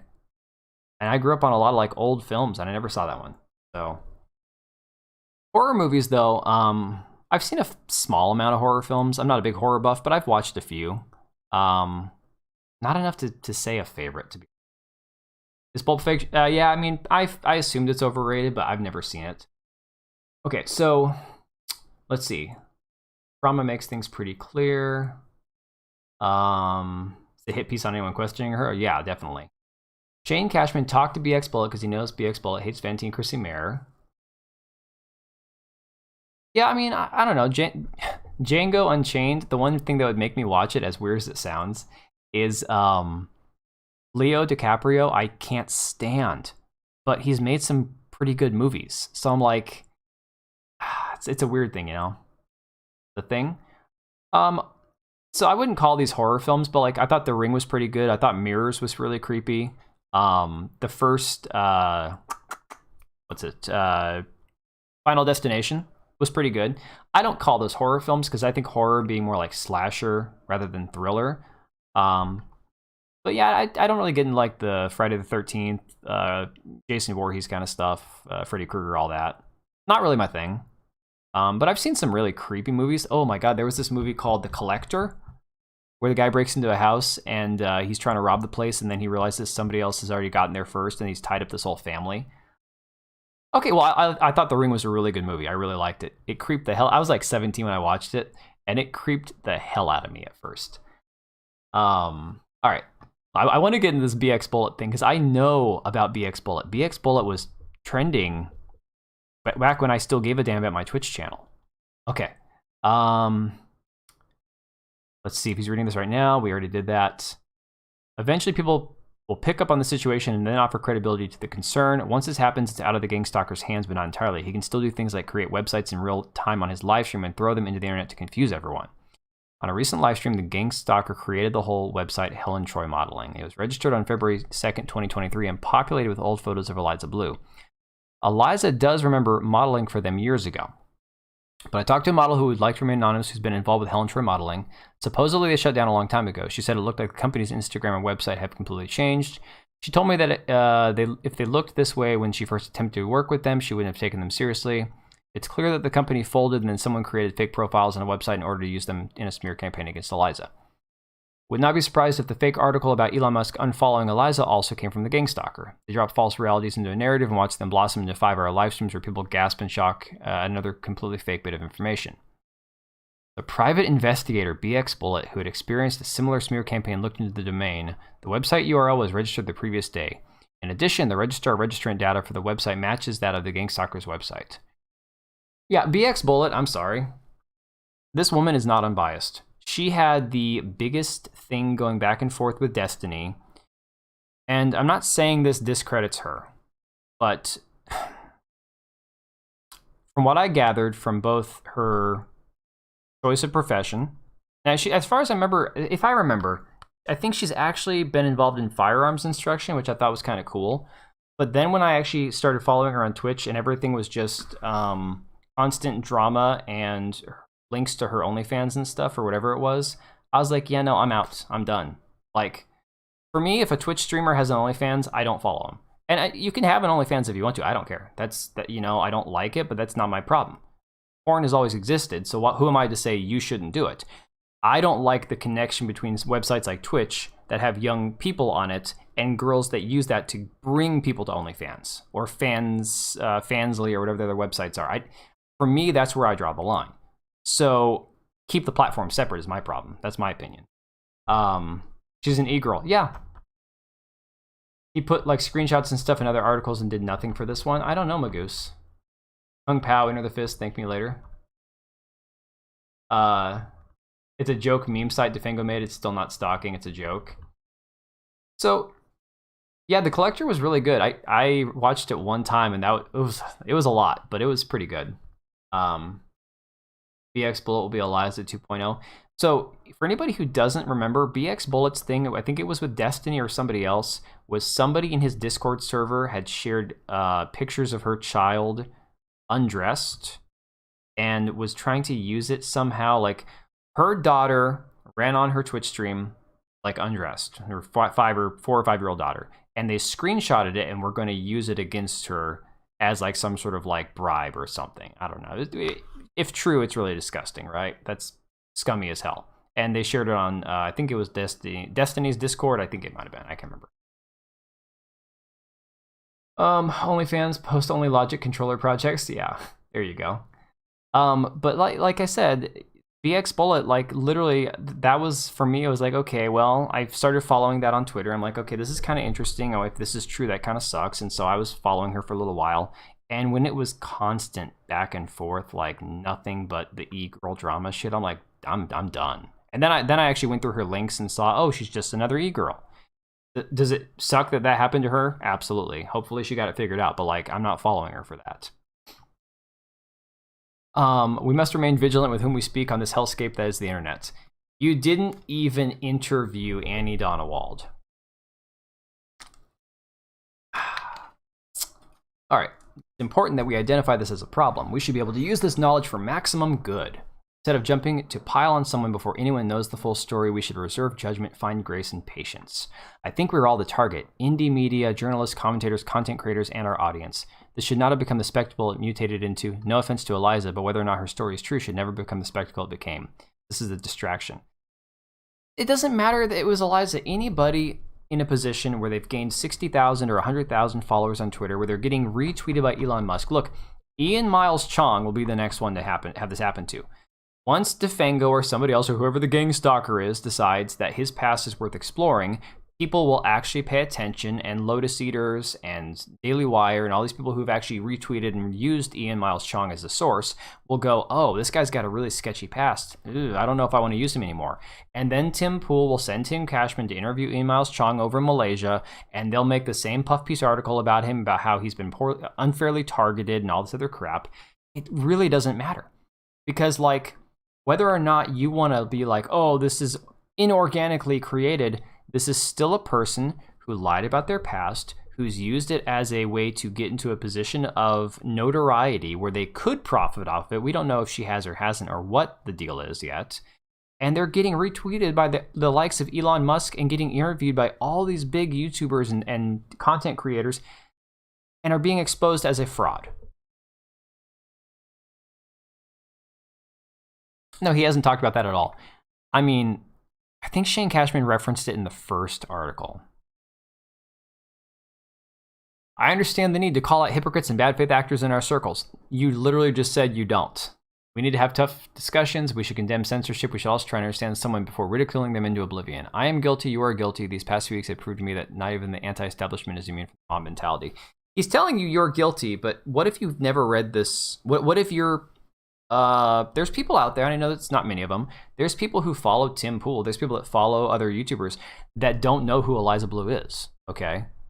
So to say you're guilty, it's like, well, dude, I'm reading the article. I subscribed to Timcast News, and I didn't know who this person was, but now you're calling me a horrible person.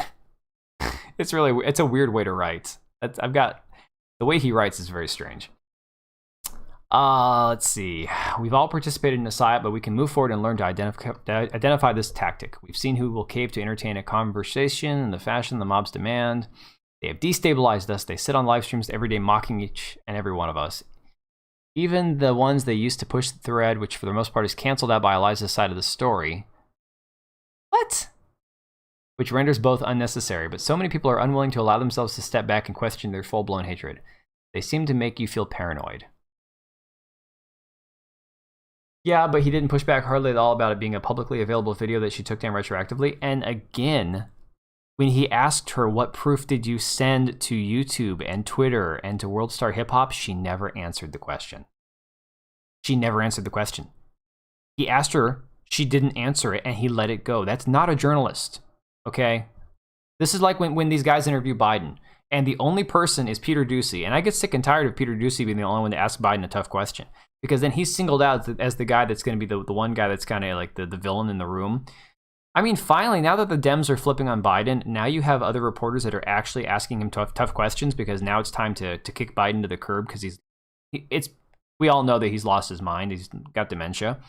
But for the first 2 years, it was, oh no tough questions. We'll let Doocy ask it. We'll just ignore him. He's just the bad guy. A case number, yeah. Leon Starr is the only thought that I have a good amount of respect for. Yeah, I actually had a few interactions with her on Twitter. I don't love that so much of this right-wing commentary space is full of, I mean, I don't know. I don't want to say anything and offend anybody, but like, she seems nice, but at times you kind of have to call it what it is. He thinks Tim and others don't want to jeopardize their relationship with Elon and Twitter if they're found to be friends with Eliza. Seems like Eliza and Timcast have influence within Twitter. Well, to our knowledge, has Tim ever been censored on Twitter? Has he ever... I mean, he's never had a YouTube video taken down, has he? I mean... Very interesting connection there. Okay, they seek to make you feel paranoid. It's extreme and schizoid to say this all out loud. If you listen to these people talk, you'll learn that this is a real problem we all need to be suspicious of. It's so easy to sow discord in communities. No one is immune from getting tweaked by hate and confusion. How many times? This is literally like Tim's 48-minute video from the other night. This man has repeated himself a dozen times. In the wake of the Twitter suspensions connected to the World Star Hip Hop video, a lot of YouTube commentators started saying that podcasts should start vetting their guests better. I would suggest that same should go for your sources of information, people you're willing to pal around with as you mock someone's downfall. Didn't we already read this? I would love to see all the YouTube personalities involved in this Eliza Bleu drama make videos detailing the way gangstalkers can infiltrate a community. They have much bigger platforms than me, and I'd love to see them alert their audiences that we all need to be seriously vigilant about this destruction being aimed at any one of us in the future. I'm sure the Gangstalker will do this to me. Okay, hang on a second, guys. Only the Alex Jones video, but he got it back up. The one where they misunderstood what AJ was saying about Bill Gates. So guys, I'm going to show you a really cool video. I've talked about Upper Echelon Gamers. I've talked about how he covers Mario Nafal. But he did a fantastic video about Eliza Bleu, and it had nothing to do with Eliza Bleu. And I'm going to, maybe I'll link it. I'm going to pin it, guys. Let me find the video. So don't leave to go watch it yet. But it's called How to Do Your Own Research featuring Eliza Bleu. And this completely shoots to shit this entire article that Shane wrote, okay? And like I said, it has very little to do with Eliza Bleu personally. Let me see if I can get this real quick for you. And I'll pin it in the comments after the live stream's done, so you guys can always go back and click on it later. But this video here, he goes through how he does all his research, and this man is fantastic at researching things online. Like I told you, he does tremendous videos. He's kind of Upper Echelon is what inspired me to do my videos more scripted. Spend more time researching them. Don't just churn out content day after day after day. But his video breaking down how he does his research and what his conclusions were about Eliza Bleu, very, very good video. So watch that when you get a chance later on. Let's see what else. Tim also repeats himself constantly, so he must hire people who do the same thing. Or Lohan, he actually helped write the article, which they've all been suspecting. Lots of creators are afraid to talk shit about Tim Pool because they want to be invited on Timcast after he gaslit everyone. Yeah. Let me see here. Gangstalker will rejoice that he's been mentioned in articles and videos. He's been waiting for people to find him. He doesn't try to hide it. He doesn't try to hide it, but you won't say it by name. Literally, like, oh my god. Well, okay, but you know, Justin, anytime that you don't approve of somebody, anytime that you have an issue with somebody, anytime that you... It's like when people call you transphobic or call you Islamophobic or anti-Semitic or anything. If you have a negative thing to say about a protected class or a protected person, and in this case, the protected person being Eliza, you are suddenly phobic or using hate speech, or you're just, you know, a hate monger. Yeah, and I don't hate her. I just don't like the fact that, you know, at Twitter, where we all... Look, how many of us content creator or just Twitter users were excited about the whole thing? Elon comes in, he's like the victorious king. He brings the sink in, he puts out the tweet, he fires all these people. Supposedly, he's getting rid of all these scumbags. Now we got Yoel Roth and Vijaya Gadde going before Congress. They're getting raked over the coals, all this stuff. It feels like finally we have a platform that we're not going to get censored on just for sharing a funny meme. And all of a sudden, some woman that has weaseled her way into Twitter is getting people banned for the crime of asking a question. That's the story. That's the story. All the other, it's like Tim Pool's blowback that he's gotten for not talking about it. The story is Eliza is in a position where she is somehow hiding her past and exploiting people at Twitter to do so. That's the story.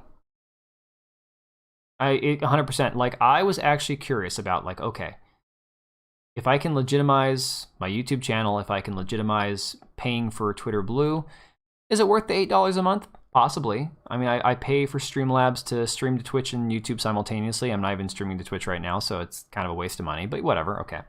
So anything that you can look at and go, okay, this is a legitimate expenditure that I can justify, and I can put my videos on Twitter, and maybe they'll get some views, and eventually they'll get monetized, and they're going to figure out ad revenue on Twitter. These are all good things. But if it comes down to Twitter is just another YouTube and you have to pay for it, fuck that. No, not happening. Doesn't cover that people were suspended for linking to videos.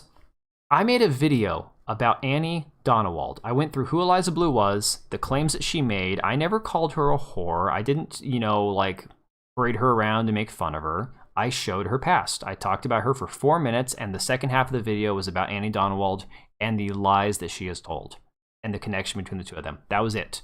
It was a very neutral, investigative piece. That's all it was. And somehow, I'm being controlled by the Gangstalker, by an army of bots that are telling me to hate this person who I've never met. There's very few people in life that I hate, okay? This woman I don't know is not one of them. Recent conversation between two of the Gangstalkers on their podcast. So now it's more than one Gangstalker. It's the Gangstalker, but now it's two Gangstalkers. Now anybody's a Gangstalker, apparently. I'd attempt a sort of inverted version of another popular show. Hopefully I can get more popular, one said. They brainstorm how they can pretend to turn on each other online to create chaos and gain more popularity. It's like watching two villains talk inside an aquarium. I'm a controlled op. My dad works for the government. You're in cahoots with Twitter. I can give you material to leak about me. They define Gangstalker. Working with a gang to stalk people, something that paranoid people say happens to them, but it's also a thing that happens in real life. It means that a group of people are stalking you all at the same time and trying to make you feel crazy. We know someone who's a professional at that. Sometimes they'll do it until you kill yourself. We know exactly what kind of tactics these people use. That's how we're capable of identifying them. This is... what the hell? Okay, where did this come from? On their podcast, in which they attempt to be a sort of inverted person of another popular show. Inverted version of another popular show. What in God's name is he talking about? And if this is a podcast, give us the clip. They know how fragile people can be under the crushing wave of digital attacks. So many people's entire identities are uploaded to the internet. This is why it pains people to be banned from a site like Twitter, to lose your YouTube channel. It's the public square, and the Gangstalker is lurking there to destroy you. Eliza's the one that got people suspended from Twitter. Been talking a lot about my idea of the simulation theory, where we aren't in some computer-generated reality. Rather, we're born into base reality, original reality, and there are actors who work to warp reality through use of the manufactured information. Tim wrote this article, guys. Tim talks all the time about the simulation. He said the simulation doesn't want me to have a media company. He said that like a day or two ago. This is literally like penned by Tim Pool. Yeah, we just have to take Shane's word. A journalist who doesn't quote, or who doesn't cite their sources. Stalking a public personality, okay. Isn't it? Okay, you can have anonymous sources, but you have to be able to verify those at some point.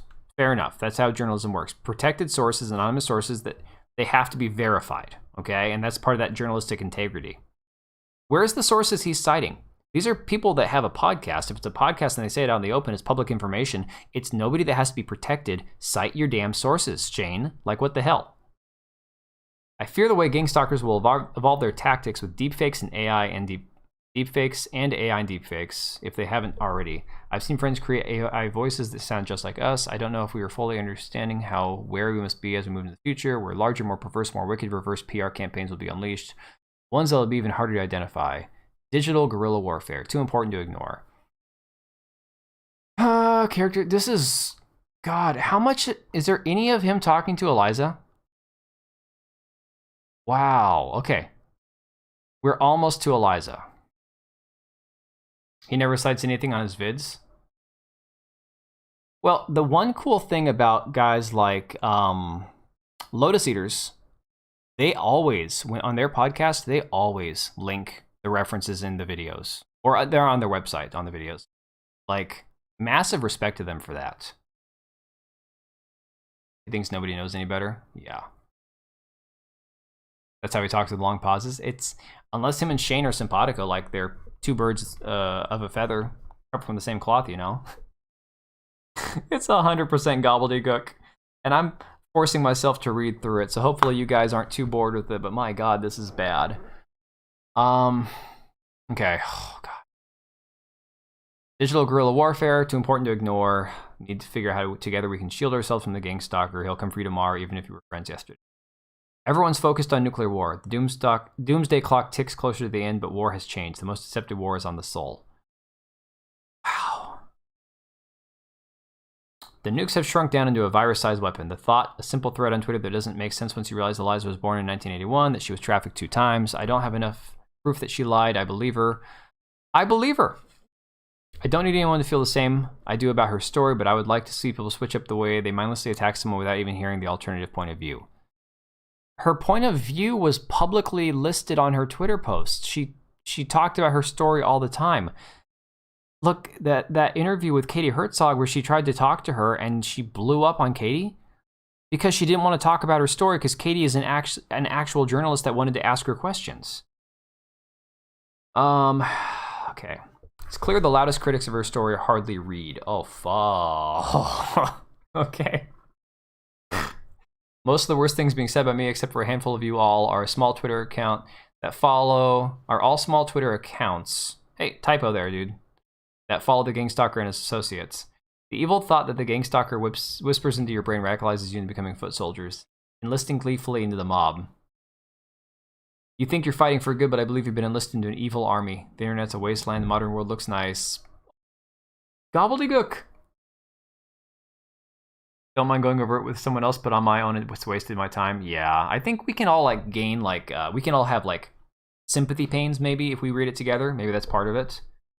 Reads like a child making up a story? Yeah, definitely. 100%. We attribute so much horror to earlier civilizations in terms of barbarism, but our own barbarisms lurk in the shadows of digital wasteland. Now I can see a few of the faces of the engineers of a simulation.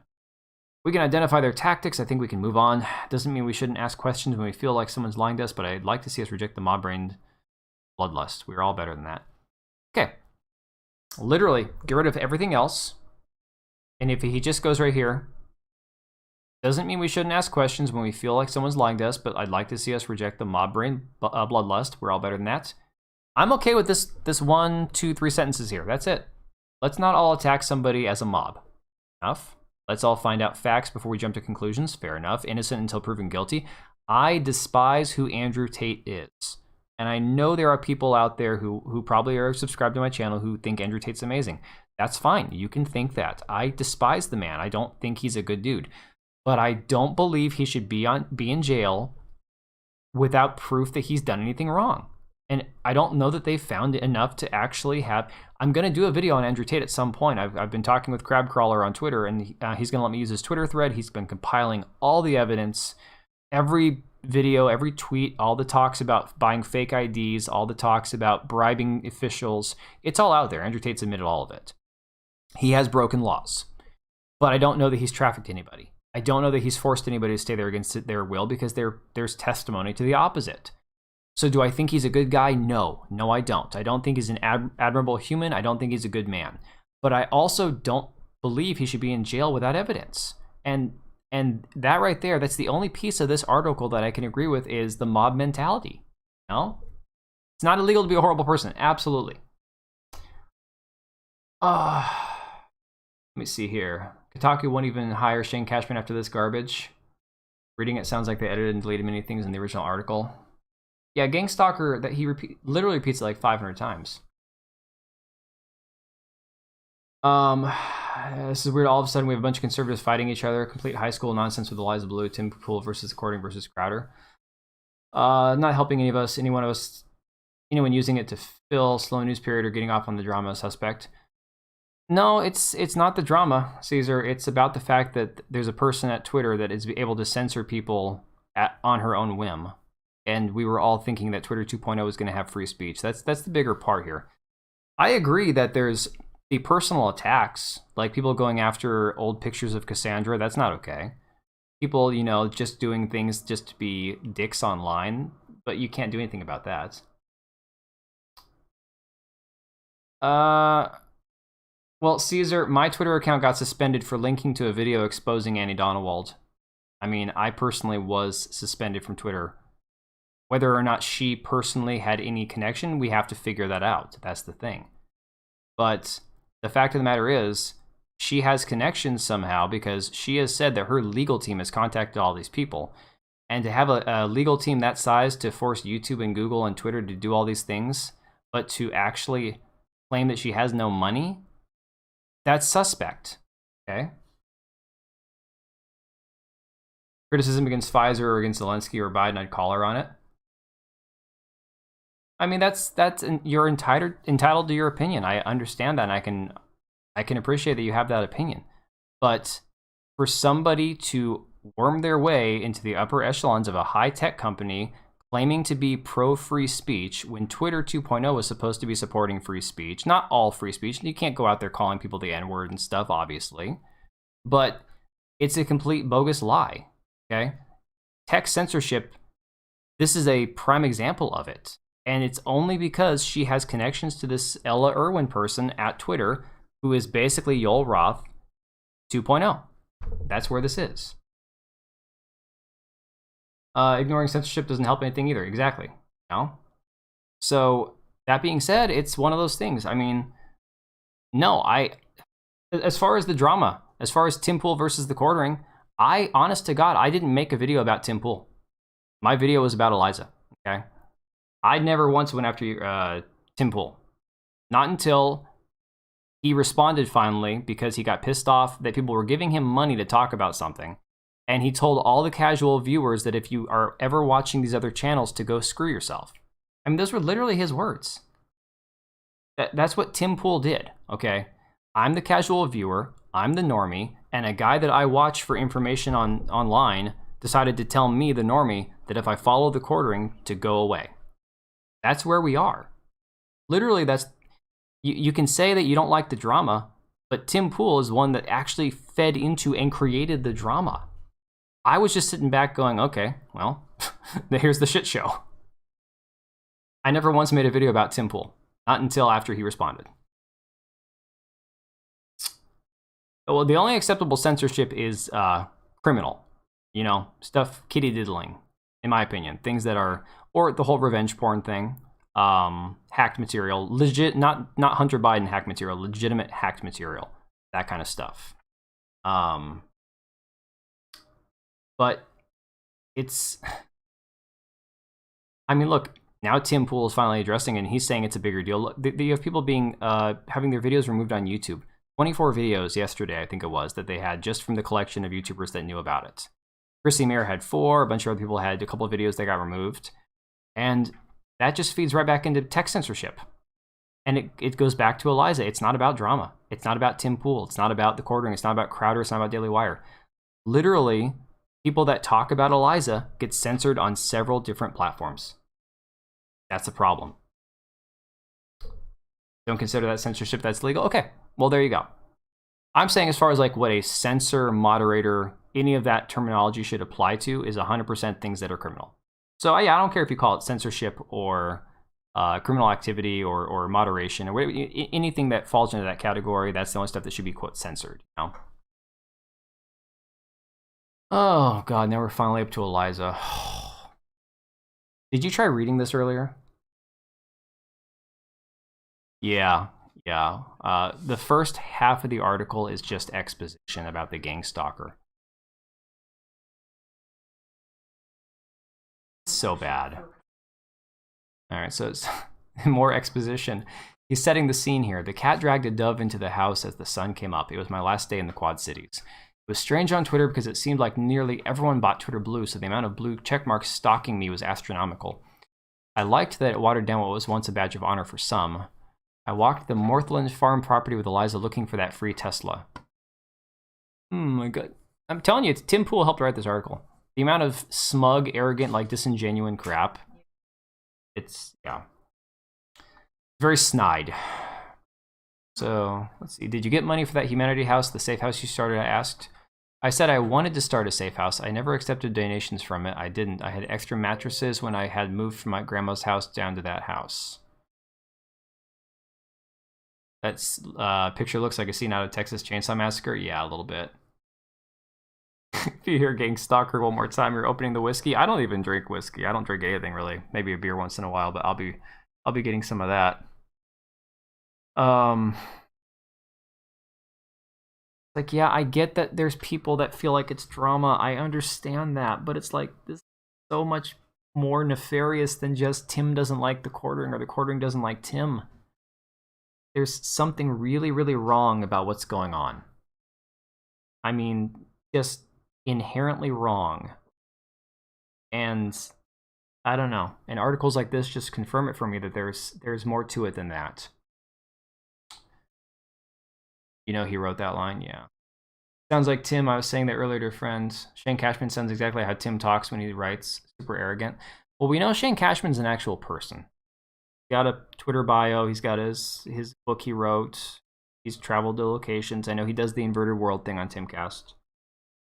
But we don't know that Tim didn't write this article 100%. Like, Shane could just be in this situation, Tim could be the ghostwriter, or I guess Shane would be the ghostwriter, however that works. And it could just be Shane's name in our article Tim wrote. I had extra mattresses when I had moved from my grandma's house down to that house. I heard that you accepted grant funding, I said. I didn't apply for grant funding. I didn't make it a 501c3. I didn't do anything like that. This was at a time when survivors were contacting me. It was winter and COVID was happening. Restaurants were closed, and a lot of survivors and other folks were bartenders or servers as transition jobs because you don't have a resume. People were hitting me up like, yo, I can't pay my bills. Like, I'm getting thrown out of my place today. And I'm like, I'm not going to let the survivors go underwater. What was I going to do? Put them up for a little bit. It wasn't an official organization. I couldn't do it for long. This was an emergency. So we walked for days looking at all these huge piles of cloud everyone said I was after at Tim Pool. Oh, man. They don't know what the true issue is, and that's why it started. Yeah. The drama started because this whole issue has been ignored. Tim still has the article on the front page of his website, so he 100% endorses every word of it. I mean, he claims that, you know, Timcast News is kind of a separate thing. Like, you know, he hires journalists and reporters to investigate things. But there's no investigating going on here. I could go... The dude that... I live an hour and a half from the guy that owns the sci-fi shop, Star Wars shop, whatever, over in Aberdeen on the way to the beach. That got the trans activist that walked into his shop and was so offended because he had a sign that said women don't have a penis, right? That old guy. And this council member that was a trans activist went in his shop and freaked out on him. And the dude was like, this little old guy, he cracked me up. He was like, oh, you know, if you got a dick, you're a guy, right? And so I could literally go interview that guy. He's an hour and a half away from me. I could go into a day and say, hey, can I interview for my YouTube channel? Great, cool. And if I just ask him questions and he just fills me in, all I'll get is his side of the story. Okay, to be an actual journalist, I would need to actually go interview the other person involved. I'd have to go interview the council person that freaked out on him, because that's what actual journalists do. Actual investigations. Get to the bottom of the whole thing. I've had an idea for a video, like I said last live stream, for about 6 months in the back of my brain that I did a lot of investigating into, and I just didn't finish my digging. So I wasn't going to release a video that I didn't actually look at both sides of the topic, right? Because that would be a bad video if I didn't actually do my due diligence investigating both sides of the story. She flat out said she opened the Humanity House. Yes, 100% she did. I remember seeing that tweet. Tim added all the mean spiteful stuff and put Shane's name on it. Don't tell her you're fired. Yeah. She said she was running a nonprofit. She has said she has caseloads, 20 caseloads a day or more, or whatever. Caseloads a month. I can't remember what it said. They wrote this article before all this kicked off real bad, and then retroactively went back and added crap to it. Old man based, yeah. If Shane wrote about Tim in a negative way in that article, Tim wouldn't put it on his site. You can bet on that. They had a lawyer or lawyers read this piece before releasing it. We're almost starting a charity, yeah. I say again, she has a legal team. Maybe her daddy's paying for it. Maybe she has money and people don't know. I don't know. She has money. I don't care. People's money is their own business. Like, that's where I'm like anti-government, anti-establishment. Like, get rid of the IRS and let people have the money that they made. But like, I don't know. So I need to find this woman. She follows me on Twitter, and I was thinking about her before the stream started. I saw her tweet pop up, and I can't find her now. I gotta find her, because she claims that she is an actual survivor of abuse, that she had contacted Eve's Angels, that she had contacted Eliza, that she had contacted Annie Donowald, and that she got ghosted by both. That she reached out for help, that she was a lifelong abuse victim, but when she tried to, she says she's like a survivor advocate or whatever, which again, we gotta be very careful to figure out what that means in the future. To properly define it, I guess. But she says that she works with people who are abuse victims, and that she tried to contact. Oh, here we go.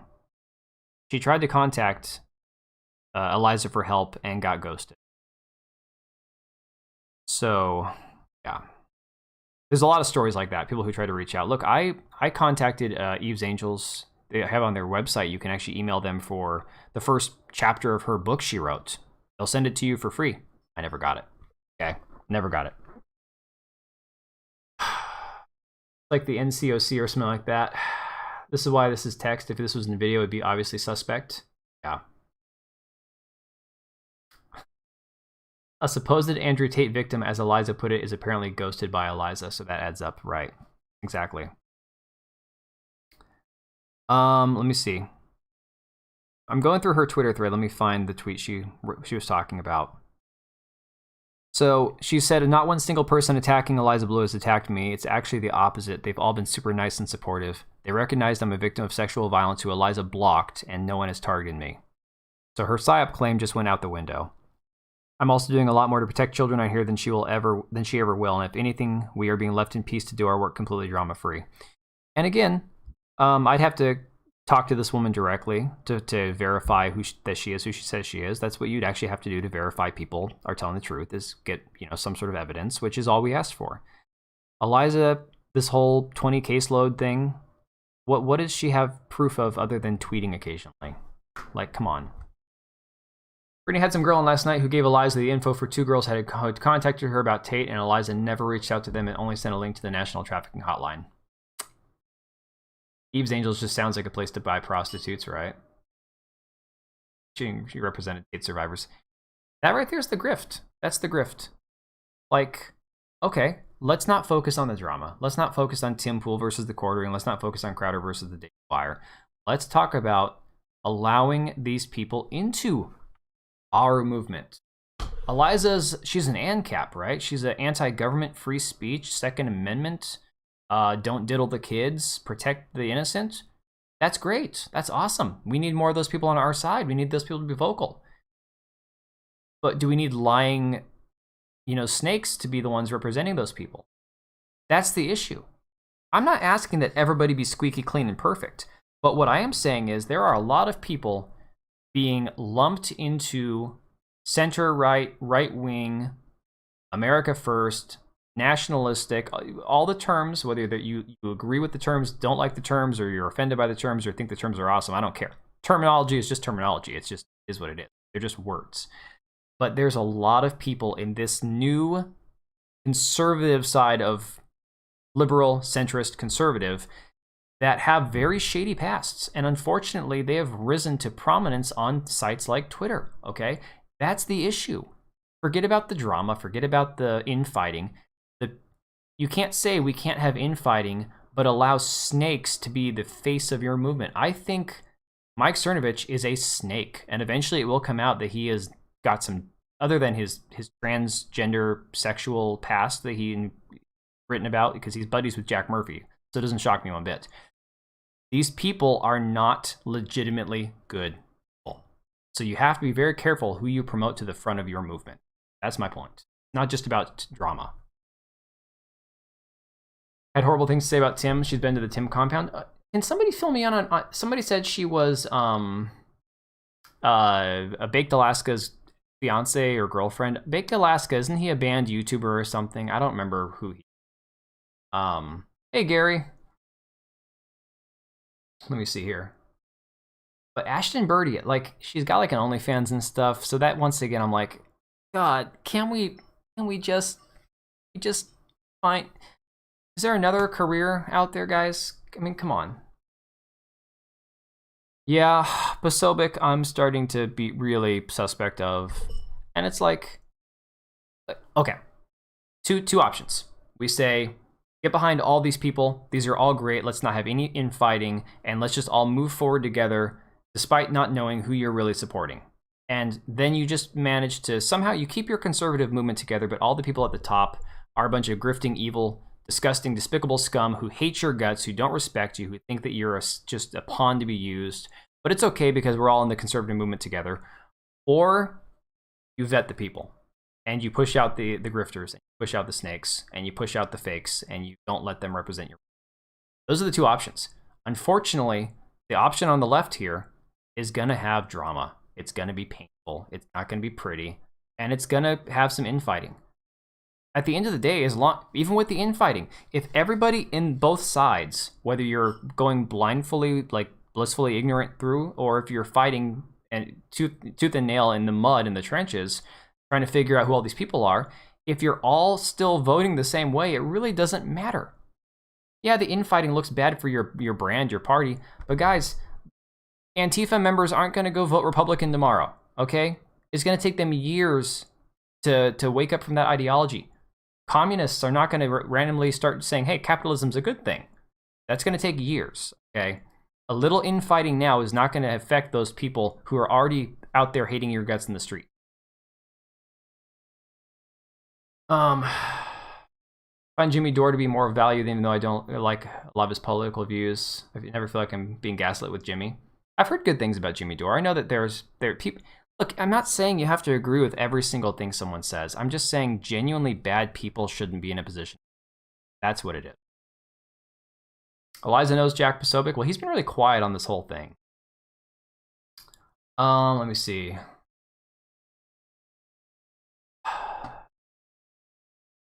I missed some of what you guys said. Hang on. Recording said he was going to talk to legal, see if he can sue. I think he should. There's things you have to think of here. Tim makes people sign non-disclosures to work for him. People might not be able to tell on Tim. Non-disclosures don't matter if it was a criminal offense, though, if I'm not mistaken. I could be wrong about that. So I'm sure more of you guys that watch more LawTube than me probably could tell me that. Chrissy Mayer, Jimmy Dore, Kim Iverson, and a few others. I used to watch Tim Pool all the time, find him to be more or less control opposition. We can disagree as long as you're being honest and willing to discuss. Yeah. And unfortunately, I mean, it kind of goes back to politicians and TV personalities, internet personalities. I don't lump myself in there because I'm nobody. I'll say it until I'm sitting on 100,000 subscribers. I'm still nobody, okay? I'm just some dude that works 5 days a week, sometimes 6, and I take my kids to baseball, and I've got a wife, you know. It's like, yeah, I've got stuff in my past too. But I'm not out there saying, oh, you know, I'm going to be the like Cernovich going to Andrew Tate's war room, and they're all talking about how there are these pioneers and these great men and leaders. It's like, dude, you guys are all scum, okay? You're all scum. Nobody should want to be like you. Do you have money? Yeah. Do you have notoriety? Yeah. Would I trade places with you? Not in a freaking heartbeat. Not in a minute. If you accept money for the NDA, you have to abide by it or get sued. Okay, so fair enough. Let's say you have an NDA about some criminal action, though. If it's actionable by the government, you could get sued by the person that committed the crime, but they still could be liable for, you know, jail time or something, despite you getting sued. Wouldn't that invalidate the NDA? Like, if they're found guilty of the crime, would that not invalidate the NDA, like, retroactively?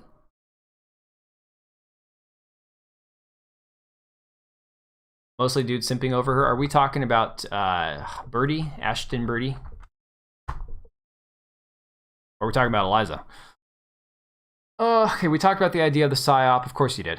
And how these people could create AI porn to seek revenge or shame those they seek to destroy. They'll probably make violent AI pornography with my face. Why is that the first place your brain goes? Like, where do you go on the internet? Where do you spend most of your time? Here's a tip, Eliza. Let's say that she's a genuine victim and that all these things happen to her and she's being dogpiled. Don't go on Kiwi Farms. Don't go on Reddit. Don't go on the disturbing parts of the internet, okay? Maybe take a break from social media. I don't know, but she's acting like insanely erratic. Oh, Eliza? Being under an NDA? Yeah.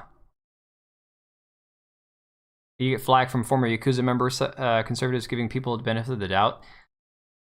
Oh, boy. Yakuza, that's something. That's some crazy shit. So I've heard stories where kids' faces have been put on pornography. Yeah, that's disgusting. That should never happen.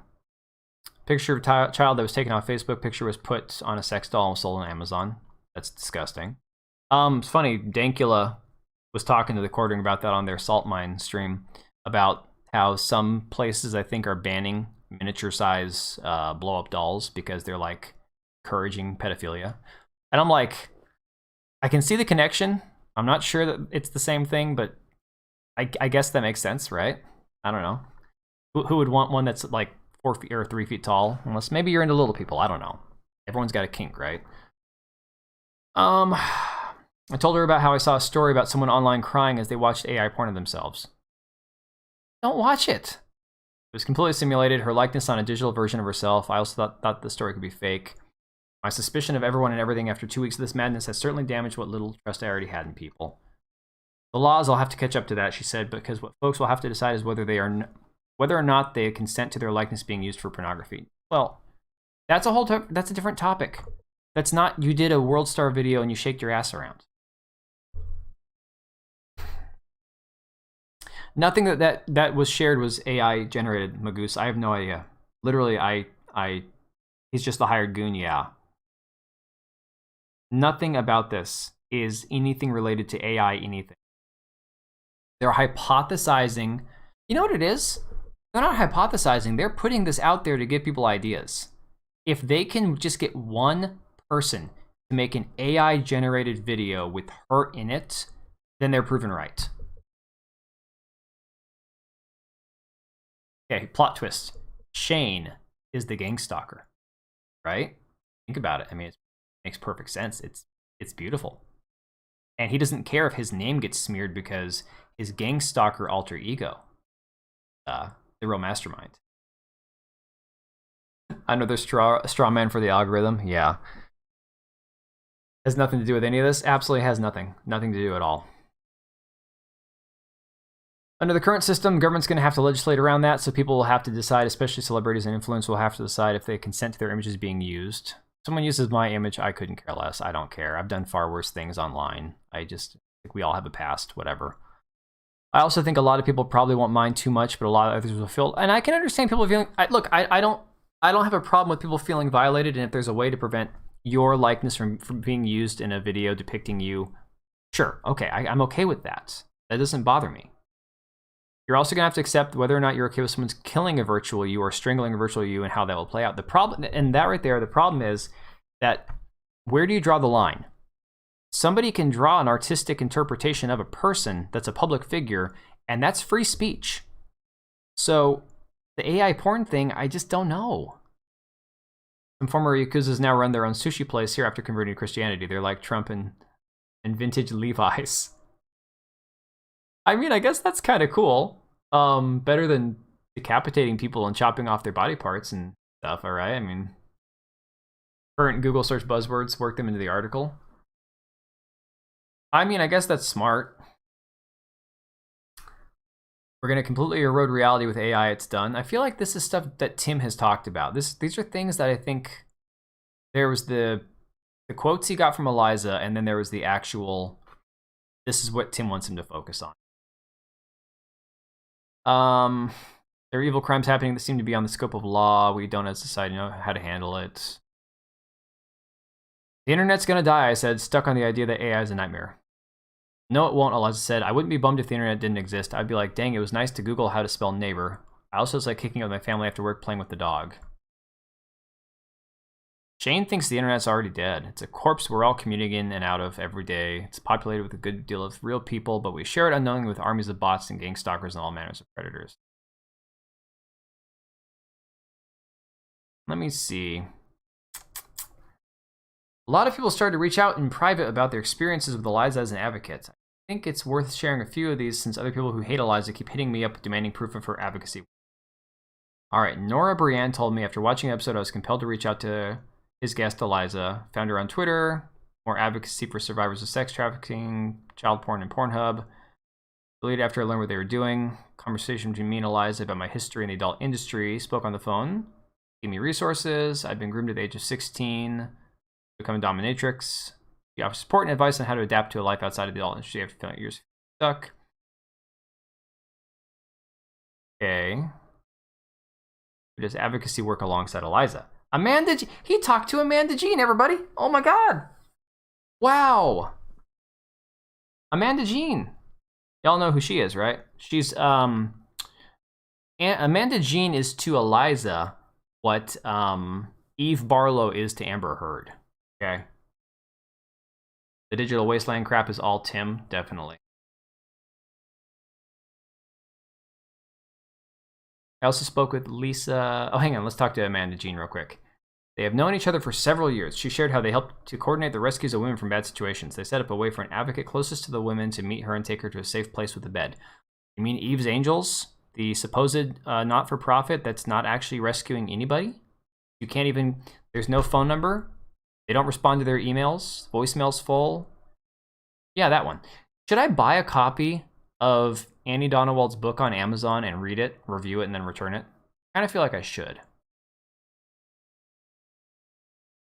All the Civil War parts, yeah. What are your thoughts today, Eliza? Tell us about the stock market. Tell us what other hobbies you have.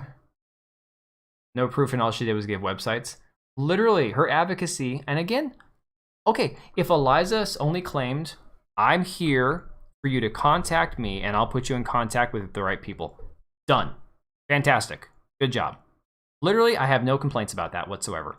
No problem. That is beautiful. That's perfect. That's awesome. If Eliza has contacts and people contact Eliza and she puts them in contact with somebody else, that's great. I don't understand why it takes somebody with a Twitter account with like 150,000 people to be the one person that some random person that's being trafficked or abused reaches out to. There's literally hotlines that they can Google themselves. This is the weird part, guys. This is the part that I find very fishy. You can Google support helplines for anything. Why would somebody be like, I have to reach out to her?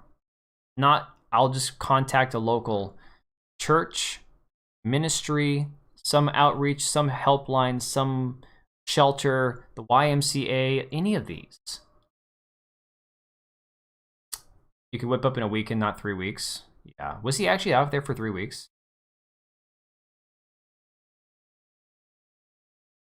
I mean, I could be wrong. I mean, if any of you guys have ever reached out for help from somebody and you didn't want to call a hotline, but you felt like you could reach out to somebody, a complete stranger online that's a Twitter person that has 150,000 Twitter followers, I mean, maybe that's better for you. I don't know. I would rather call a hotline, I guess, or talk to somebody at a church or some sort of outreach ministry. For me, going to some rando on Twitter and having her tell me, okay, call this hotline. Thanks, I couldn't have Googled that myself. I don't know. That just seems fishy. Yeah, talking about the case with the boys with the video that was on Twitter that wouldn't get removed, that Twitter refused to remove, giving her a lot of credit for it.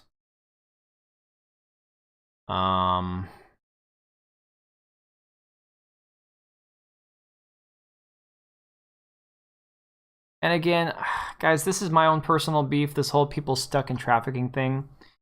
It was the same reason I had concerns about Annie Donowald's her charity.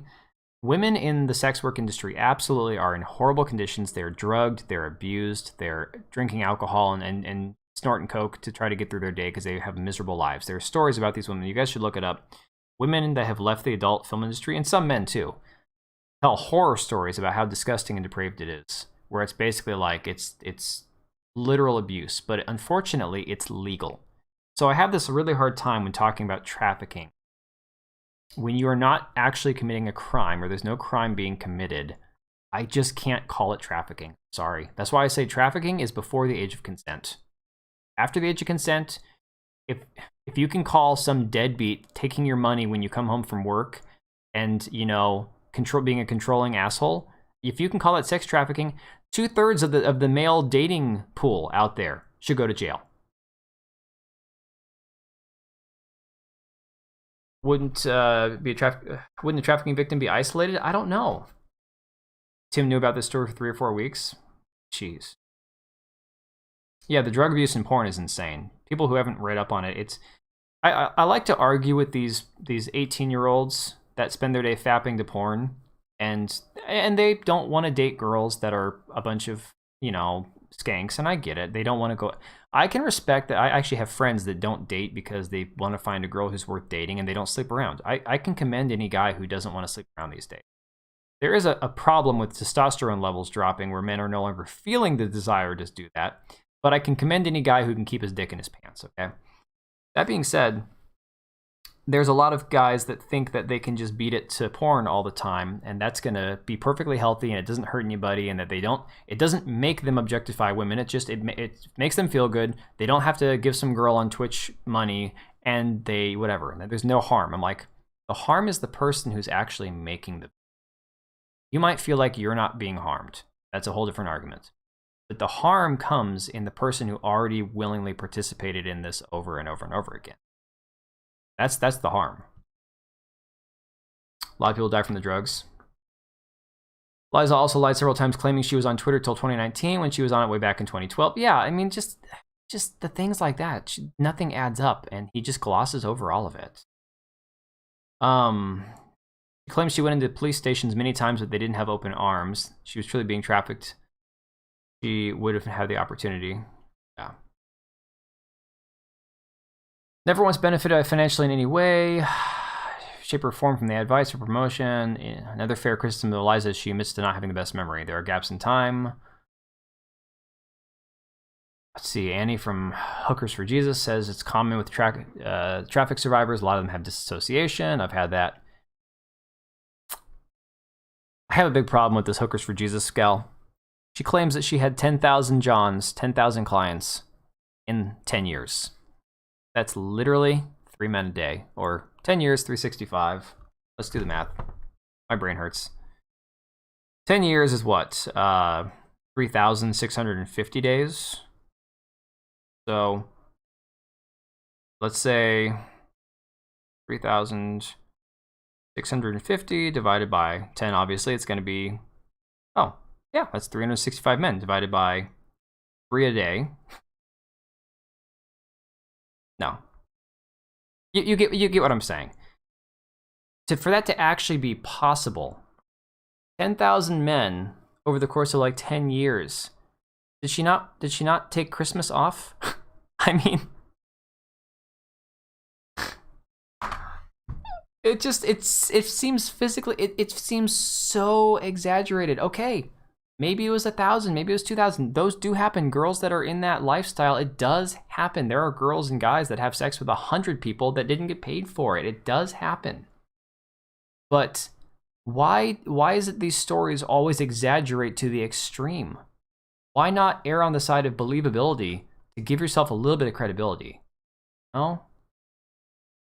Kidnapping, forced into slavery with the threat of harm to the victim and the loved ones. Yeah. And when I say age of consent, what I mean is anybody below the age of 18 can't consent to any sort of sexual transaction with an adult, especially for a monetary fee. The only way you can be trafficked after that is literal kidnapping. Literal, I'll kill you if you leave. Literal, if you run away, I'm going to stab you to death or leave you in an alley somewhere. That's trafficking, okay? 100%. They go full tilt. I mean, it gets clicks, it gets headlines, it gets people talking about it, I guess. You know, guys, I'm skimming everything they talk about. And it's like, there's not really any reason to read any more of it. I think we're at the conclusion of his part with Eliza. I'm just going to read his conclusion. Eliza thinks 12-year-olds are fair game. I mean, that's concerning, right? And that video got struck. People that shared that. Nothing about her body, nothing about her likeness. It was literally her in a quote on a podcast, and they had that video. People posted that video, and it got their account suspended. Yeah, Gary, agreed. After going through this tonight, I won't have another video about her because I have nothing. I did 2 videos, one talking about her, and then the second one was what I found about Annie Donowald. I'm not doing this for the drama side of it. It was a genuinely interesting and concerning topic, but because I haven't dropped down any rabbit holes to discover anything, I don't really have another video worth of anything to talk about. That's when it just becomes mindless, fodder. and clickbait and stuff. And it's like, I don't want mine to be clickbait. I want mine to have genuine, actual information, not like this crap, this dribble that I'm reading. Okay. I worry that Eliza wants to overcompensate for what happened to her by creating a robot dystopia. Elon would certainly be a good person to know to create that place. Good God. The amount of dick sucking for Elon Musk. And I don't even blame Elon in this respect. I know that there's probably millions of people who treat him the same way. No, I don't think you're saying it about me. I'm not bothered by that, Gary. I agree with you, is what I'm saying. But yeah, I'm ready for it to come to a conclusion. I'm ready for her to just get the hell off Twitter. Or stop. Dude, if she would just have admitted, okay, maybe my definition of trafficking was off. Boom, problem solved, done. And in the same way that if Tim had just addressed, you know, guys, I'm not going to take super chats for things I don't want to talk about, so please stop super chatting. Don't save your money. Turn off super chats for the after show. When people are spamming your super chats with literal requests for you to talk about something and you're happy to sit there and take their money and ignore them, turn off the super chats. Otherwise, whatever.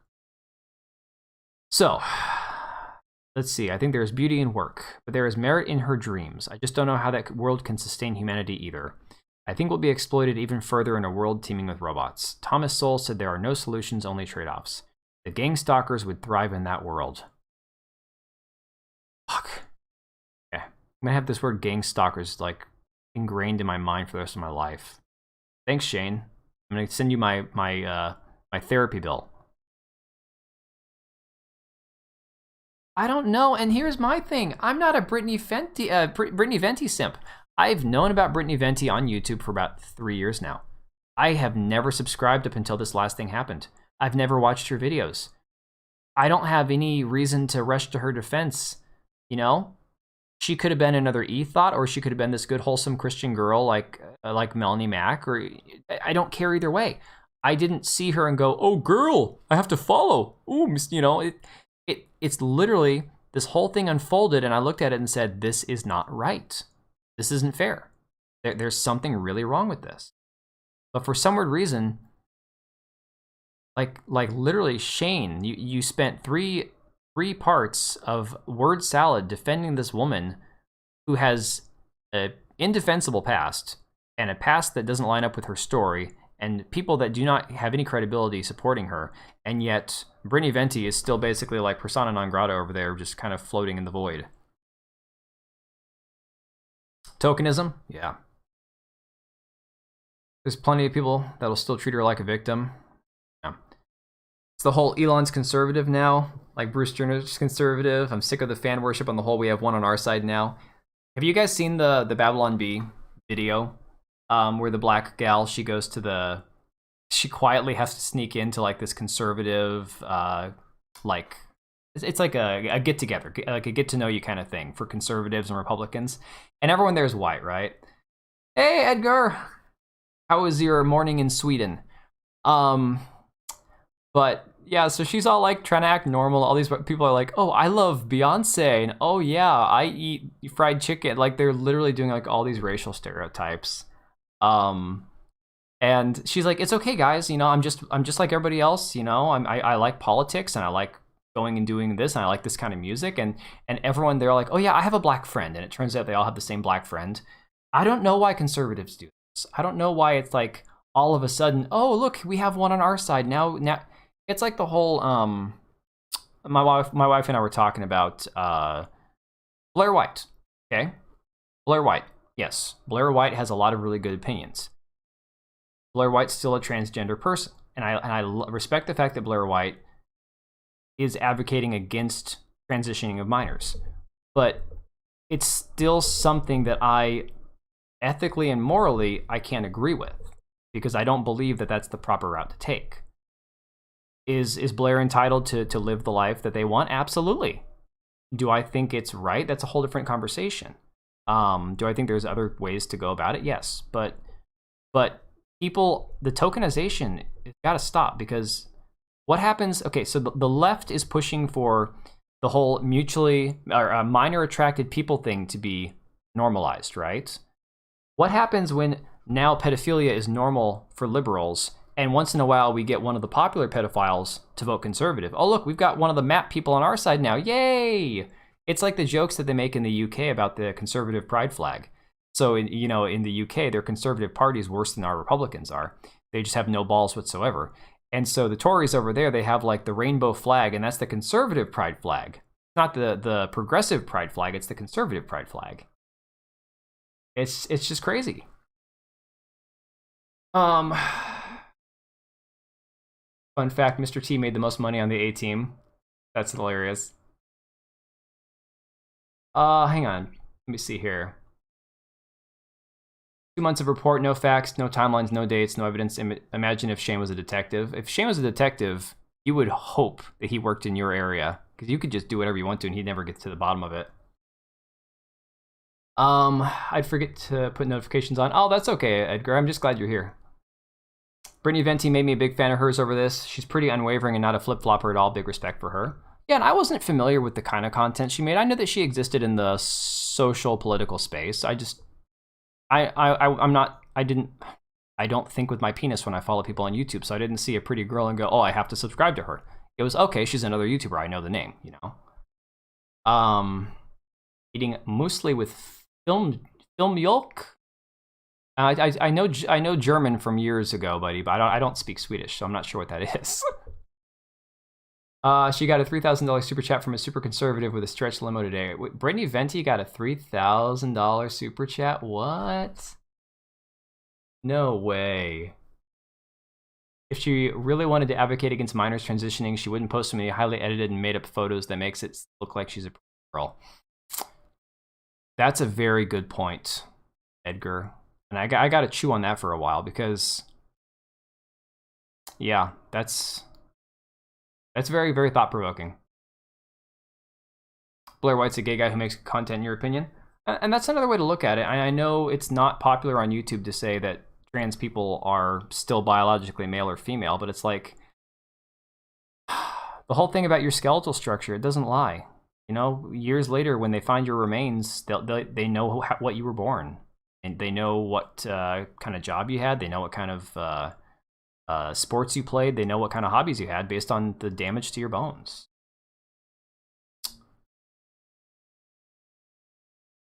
$3,000. I mean, I didn't even know. I've seen people drop like during Nerdrotic's Friday Night Tights and some of those streams. I've seen like the $100 super chats. I don't think I've ever seen a 500. That's crazy. You don't label yourself, you're just me. Hey, I respect that 100%. And that's where I think people need to have nuanced opinions. And that's the thing. People always accuse conservatives of being hateful. I don't hate Blair White. I don't want Blair White to not be happy, but I don't have to agree with Blair White's decisions to respect the opinion that they have.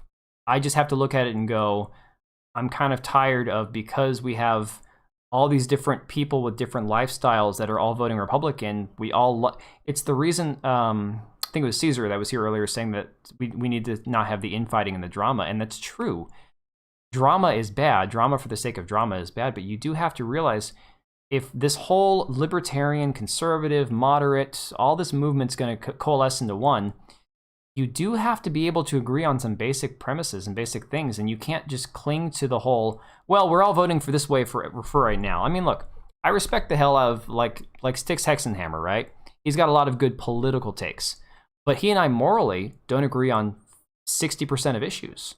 That's okay, but I don't look at him as an ally. I look at him as a content creator who has very, very insightful political takes, but he and I aren't on the same side. You know, we might vote the same way in an election, and that's great. Because if you can think pragmatically about things, you might be more inclined to make a rational, informed decision. But it doesn't mean that you're I hate this whole ally thing. This is what like the LGBTQ people do with the whole we're allies, or the BLM stuff with an ally. You're not anybody's ally unless there's bullets flying. Allies are for wars. Yes, the whole culture war thing, but nobody's supposed to be killing each other. It's ideological. It's not supposed to be a physical battle, okay? Allies are for actual physical conflict. Just tries to use her looks, etc. for views. Yeah, I mean...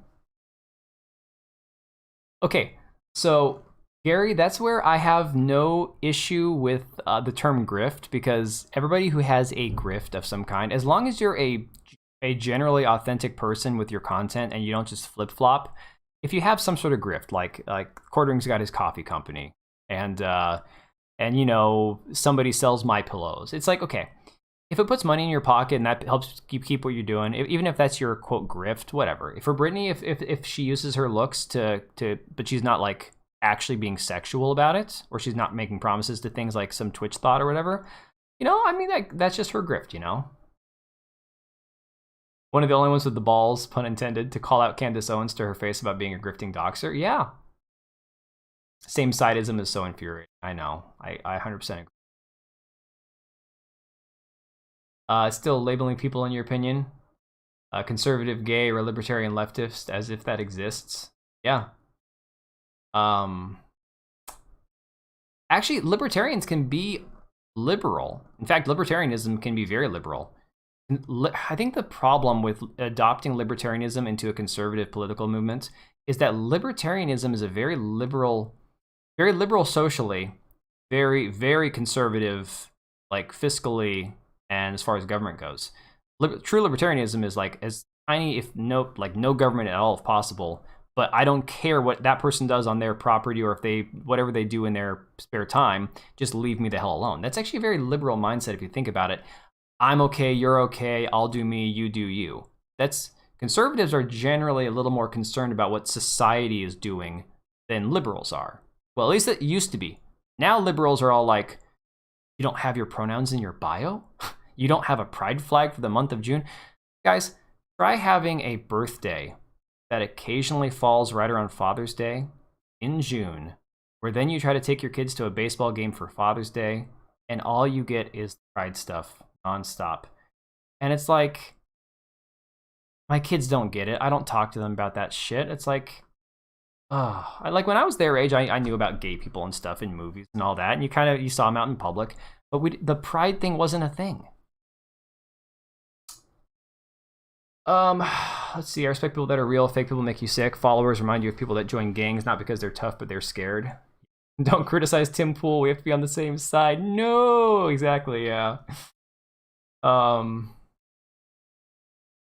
agree with everything, or a lot of things. You need to learn to agree to disagree.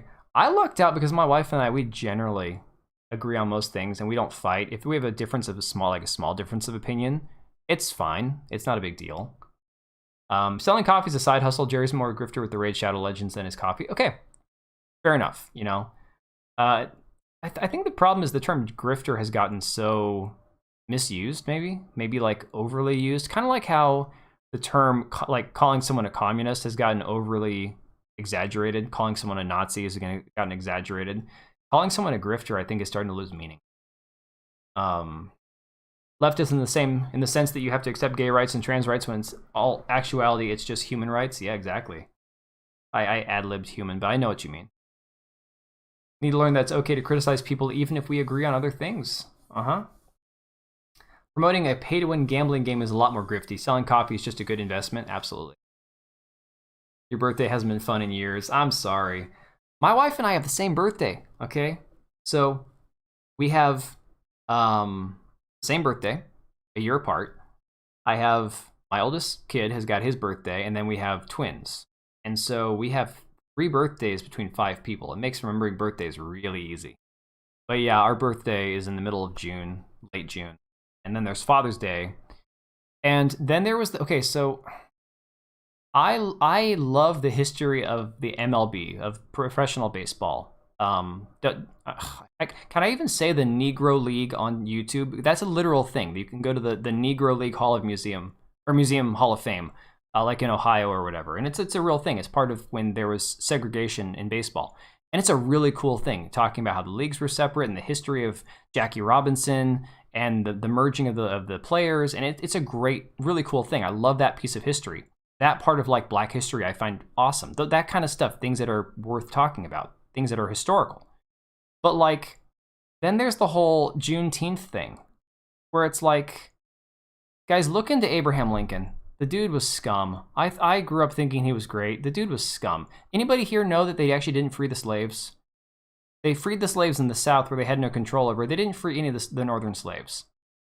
Abraham Lincoln was scum. And people, this is part of that whole don't rock the boat, don't do drama, don't do infighting. People need to wake up to who these people really have always been. Okay, and that's the hard part. Like I'm in my late 30s going, everything that I was taught, at least 50% of what I was taught growing up was a lie. It was really misrepresented. Is Joe Biden running the stream now? No, for real, look up Abe Lincoln. Yeah, what rights do trans and gay people not have? Grifter equals scammer. That's the thing. I would think of a grift as somebody who's being disingenuous, not as being an actual like a side hustle or a way to make money. For me, grifter is literally like liar. You're from Texas and you never heard of Juneteenth? I was trying to tell my mom about it. I was trying to explain it to her. I'm like, well, I guess it was when the Texan slaves were freed or when they got word of being freed. I don't know. That's what I was told in Washington. But then if, yeah, you're in Texas and you never heard about it, exactly. Come over here and as if they don't even exist. That's 100% it. Yeah. We're all different and special in our own ways. We should always have civil discourse, and that's the problem with this country right now. Free speech is being threatened. Exactly. Modern standards of the past. Well, it's more than that. Razorfist had a really good video on Abe Lincoln's actual political ideology and stuff. You should take a look it up. It's like an hour long, but it's really eye-opening. And I'm not even saying like, you know, Thomas Jefferson had sex with his slaves and that makes him an evil person. No, there's other things that he did that might make him an evil person. That unfortunately that was part of society at the time. Yes. Yeah, it's like midnight, isn't it? I gotta get going soon, guys. But no, I'm talking about more like stuff about Abe Lincoln's actual political beliefs that I was not aware of. I'll try to find it and link it at some point. It's really eye-opening. Oh, so to finish up this article real quick, looks like the Gangstalker thing is like his resounding his mantra for this thing. Abe Lincoln was kind of a dictator, yes. That's kind of where I was going with that. And I didn't realize how anti-freedom he actually was. So the Gangstalkers would thrive in that world. They're rejoicing that my career is over for even writing this. They spam the comments. You can link most of them to a few accounts. It's mind-numbing looking through it all, but I'm curious which ones are real and which ones are manufactured. If the death of my career looks like me standing up for a woman who I believe to be a survivor of sex trafficking, who's endured years of abuse, scars on her face from that abuse, who is now being ridiculed by the internet for being a supposed liar, then so be it. I'd rather be wrong in my attempt to allow her voice a platform against this ghoulish mob than be silent. Mob! Dude, literally Tim Pool wrote this article. No amount of lies would warrant this attack, even if she and I disagreed on things. Silence can be good and necessary and tactful, but when you're watching an assault, physical or digital, those who would choose to remain silent, those who do nothing will expose themselves as the ones who might have never been truly in your corner. And then there are the ones who join in on the assault because it makes them feel like they're part of the gang. Remember, just because you might agree with someone politically in this absurd world, it doesn't mean that they are just as susceptible of getting brainwashed in real time by a psyop.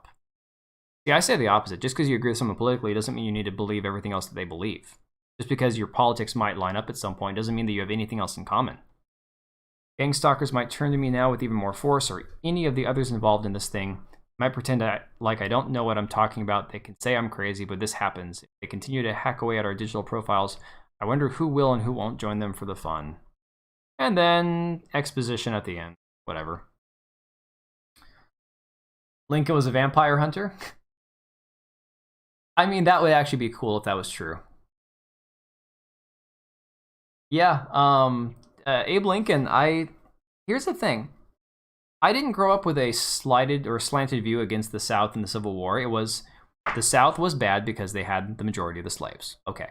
But only like 2% of the South even could afford to own a slave. It was the rich landowners. Most farmers in the South had to work their own fields. That's a fact. And they had slaves in the North as well. And people always conflate that Abe Lincoln freed the slaves to free the slaves, but he freed the slaves to win the war. He didn't free the slaves in the North. Then there's the fact that, like you said, he was a dictator. He put in all this other crap. Talks about CERN too. Totally Shane, or Tim, unless Shane is like Tim's most fervent acolyte and just models his writing after Tim's arrogant speech platforms. Well, I often wondered this, guys. Like right now, I'm not reading off a script. We're doing a live stream. It's a podcast, or whatever you want to call it. I'm shooting from the hip here. But when Tim records his segments that he's shutting down his Timcast segment, I think that's scripted because it's a half-hour segment. I don't think he spends all day writing his script to do a half-hour segment, but it seems very methodically, like he has everything storyboarded. It's all worked out ahead of time, right? He's got it all ready to go. He doesn't have very many times where he stutters or stammers. He does take the same pause and he's like, yeah, guys, I don't know, guys. He does that a lot. So I wonder, honestly, like, how much of Tim's writing worked its way into this because of the fact that either Tim writes a lot and Shane spends a lot of time with Tim, or Shane writes a lot and Tim gets a lot of his inspiration from the way Shane writes, or I don't even know, but it just feels like they're kind of like they've melded into the same person. Like this article is just an extension of Tim. And that's why the whole Tim Pool apology thing is just complete crap. I'm sorry. Very dramatically acted.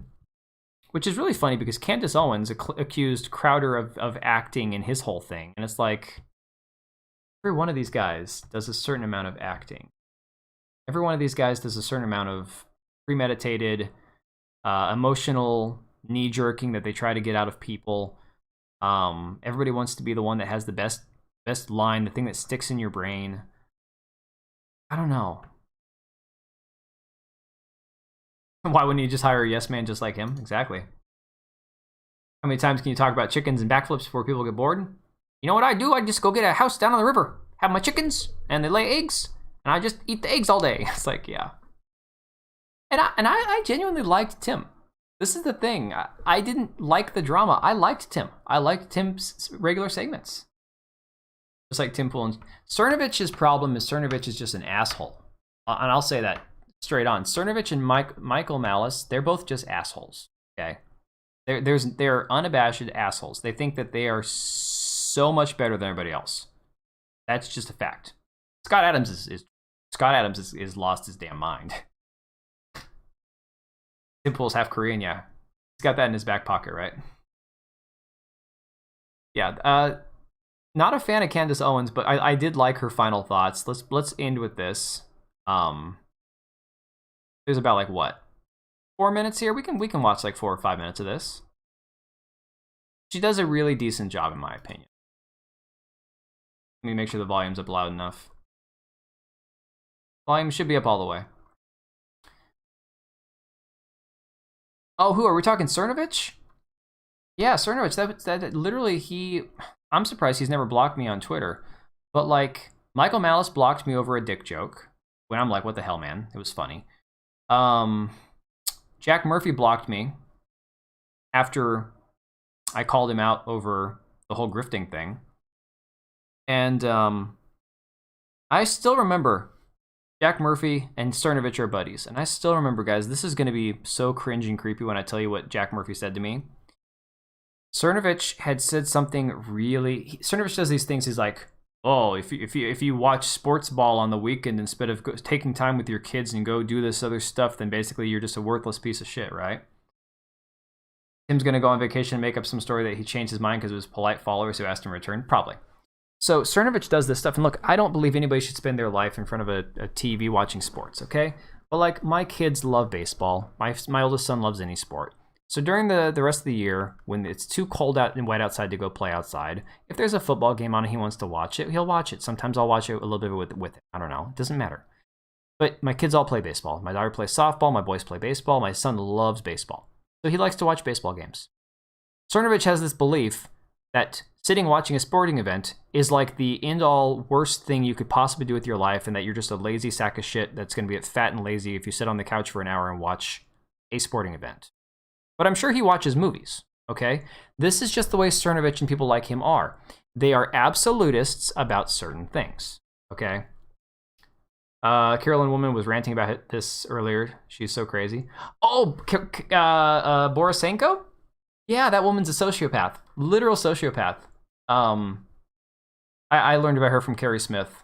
Carrie's a pretty sweet woman. And Carrie Smith, she has her own podcast. She strikes me as a very genuine person. Former feminist, former lefty. Let me see. I like Tim till the 2020 election, and after he still claims mRNA is amazing tech. Yeah, Mike Cernovich. I call him Cernovich. Cernovich. Yeah, spell it with a TH. Carolyn Borisenko is nuts. Carlin. Yeah. Let people have some fun and enjoy sports. If you're good. My mom hates video games. My mom always hated video games. Studies show that video games do more for your brain than sitting watching a movie or a TV show, okay? And yet, my mom hated video games. Cernovich hates sports. If you're going to be sitting watching a screen, which everybody does, Cernovich is on his phone. That's a screen. At least with my kids, they also play sports. I also go outside and throw the ball with them. I was just outside. They've got evaluations tomorrow. I've got a stiff back. I've got a herniated disc, and it's acting up. I still went outside with them for an hour before dinner and threw the ball to try to get them ready for evaluation. You know, you can have both. You can do both. It is possible. But this absolutist shit, I'm sick and tired of the absolutism. And that's what these guys do. So Cernovich was on one of these rants, and Jack Murphy had quote tweeted it, and it was basically like commending him or whatever. And I replied, because at this time I was friendly with Jack Murphy on Twitter. I'm like, yeah, you know, I'm not a fan of that Cernovich guy. He's had a lot of really weird absolutist takes. Not a fan. And Jack Murphy responded to me and said, well, maybe you were being cold. Like cold, C-U-L-L-E-D, like cold, like called out away from the group or some shit. I'm like, what the hell are you talking about? I'm saying this dude's a dick. Like, literally, it was the weirdest thing anyone could have said to you. She lets you say crazy things in her chat, at least. That's good. I've never actually gone into a live chat of hers. She's just a nut job. I've seen the stuff that she said on Twitter, and my God, she's insane. The eyes, she has psychotic eyes. 100% Magoose. We can argue about the merits of reality TV versus something that's more educational. Okay, we can argue about the quality of one cartoon over another, whether one gives your kids good moral teaches better morals or values than one other. Okay, fine, whatever. But like to literally say, I can watch Screen for this, that's good, but if you watch Screen for this, you're bad. I mean, give me a break, dude. Yeah, Cerno also spent a lot of time around Andrew Tate, and like I said, I don't believe Tate should be in jail if there's no criminal actual proof of him committing a crime, but I don't like the guy. Like, I don't think he's a good... I've seen more of Jack Between Jack Murphy and the quartering, I saw way the hell too much of that man. Way too much. Yeah, and see, Nick can be a bit much for me at times. But he's also entertaining. I have no problem with Nick Rekieta. I did prefer when I could watch like little 10-minute segments of him covering court cases. That's how I first discovered him. Then the Johnny Depp thing kind of changed how he does his stuff. He does a lot more live streams than all that now, and his live streams are still good. I don't know. I've got this thing. I'm not a big fan of alcoholism. I don't really care for streams where people are getting drunk and getting, doing shots and shit. But, it's like everyone's got their thing. When he got the gun from Crowder, you gained mad respect for Tim.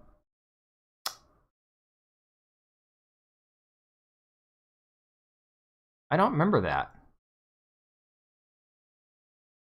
Yeah, someone linked it on 4chan and we were trolling. No, Nick Rekieta, he's something else. I got mad respect for the dude because he honestly just says whatever the hell he wants to. And he's not one of these guys that's out there, like, he's not a Cernovich. He's not out there telling you how to live your life. That is one thing. Massive props. Abuser. If someone's in a Christmas picture with your husband, you think then that everything must have been fine at home? It's absurd. They can all say whatever they want. I've been completely transparent about the fact that I had extreme trauma bonds with my former abuser. I'm sorry, what? What do you mean? Oh, shit, You're basically saying, no, I wasn't sexually trapped. I was, but I was abused. Well, okay, I was turning down $150,000 while I was in this relationship with my abuser. But like also, because I thought we were in a relationship is why I was turning it down. And also I went to the police. I tried.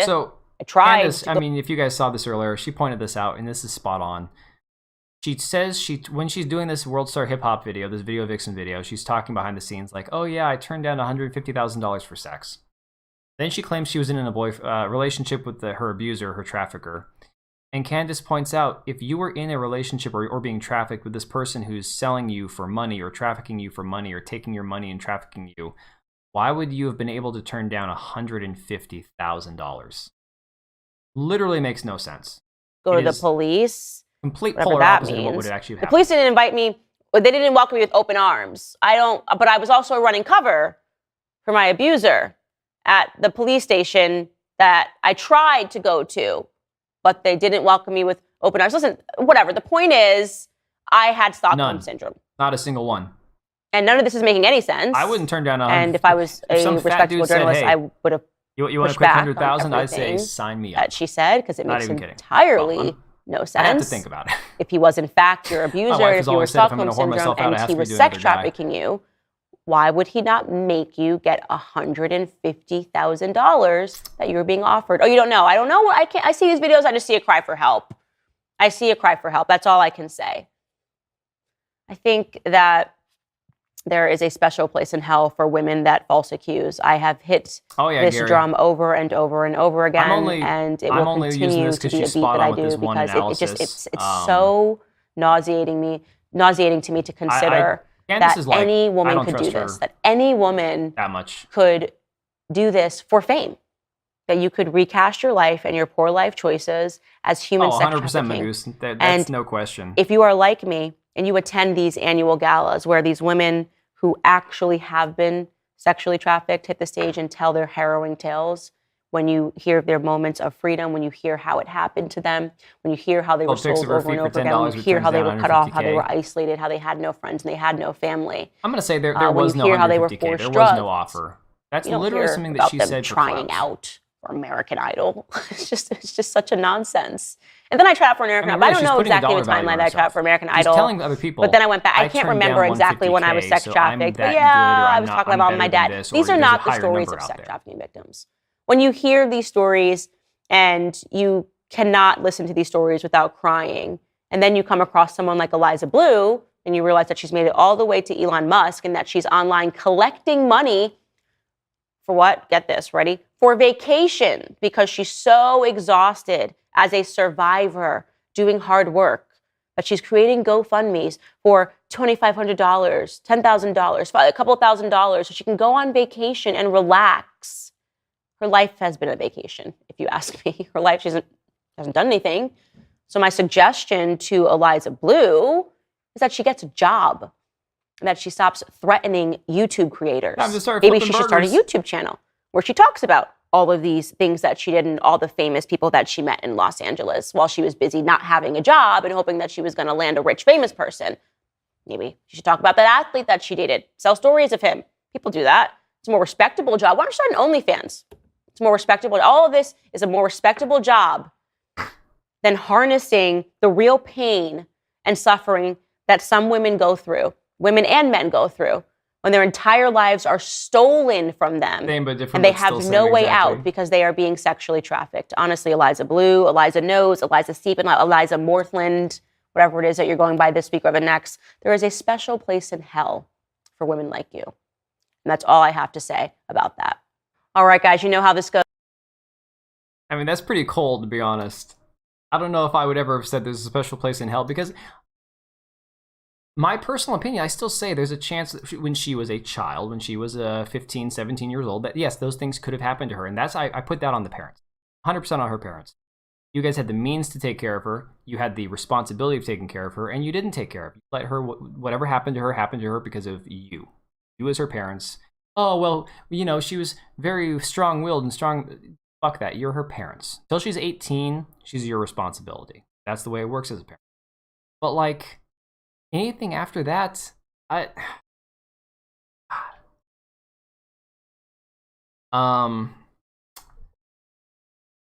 thought. The fact that she gained quite a bit of weight while she was being trafficked as well makes me, let me see, makes me sus. They control everything about you, even your appearance, and she claims they lost money. She left, which is why she can't name them. Candace is cringe. You know, Candace is cringe. Candace, I don't know. Like, to somebody who comes across my YouTube channel, I'm probably cringe. And that's okay. People have different physical and mental responses to people based on biases, experiences. It's totally fine. But yes, a lot of people, I think, have that same reaction to Candace, you know? Any publicity is good publicity? Possible. She has a judge haircut. Yeah. Yeah, Candace is pretty based. Yeah. And that's the thing, Edgar. I don't want to judge this woman. I want to say if she's lying, she needs to get the hell out of whatever position of power that she has. Because she's not advocating for anybody. Kind of had to come hard against Eliza to overcome her Karen Owens moniker. I could see that. Try to look as far from what I looked like when I was trafficked as I could, and her appearance hasn't changed the way she wanted to look. That's pretty big insight, too. Amber Rose, K. Kardashian's curves was the trend back then. And y'all remember the black scent, right? Eliza back in 2016. When she's talking like she's, you know, from the south side of Brooklyn. And I can't even fake it. But yeah, she's this Illinois farm girl who has no accent now. But for all these other music videos, well, not even all the music videos, like just the music video phase. You go back to like the My Chemical Romance thing.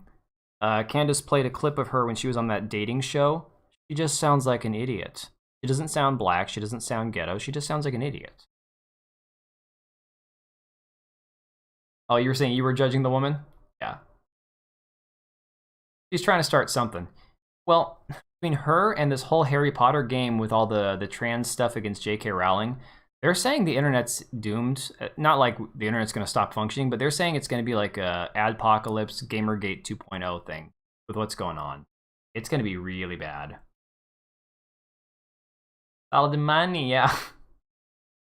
Eliza went right back to her blacks on a Hotep Jesus stream. Well, I mean, that's like when politicians start acting like they're Southern when they're talking, like Hillary Clinton's done. When she's talking to Southern people or talking to black women, she's like, oh yeah, I got, you know. So cringe. Why do people do that? I don't. The internet never forgets, okay? The internet does not forget. They don't forget the things you've said and done. They don't forget the things that the persona you've put on. It is a freaking game. It gets really annoying. All right, what time is it? 12:30. I gotta go to bed, guys. I know I'm kind of like ditching all of a sudden, but yeah, my kids' evaluations are first thing in the morning, so I gotta be up. I gotta be awake and alive. So at this point, I might get like 6 hours of sleep if I'm lucky.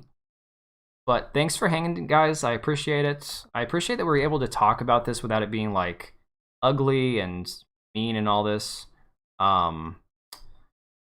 And I understand people's opinions about the drama, about it being too much infighting, but it's like we have to be able to have honest discussion. There's got to be openness. You know? We have to.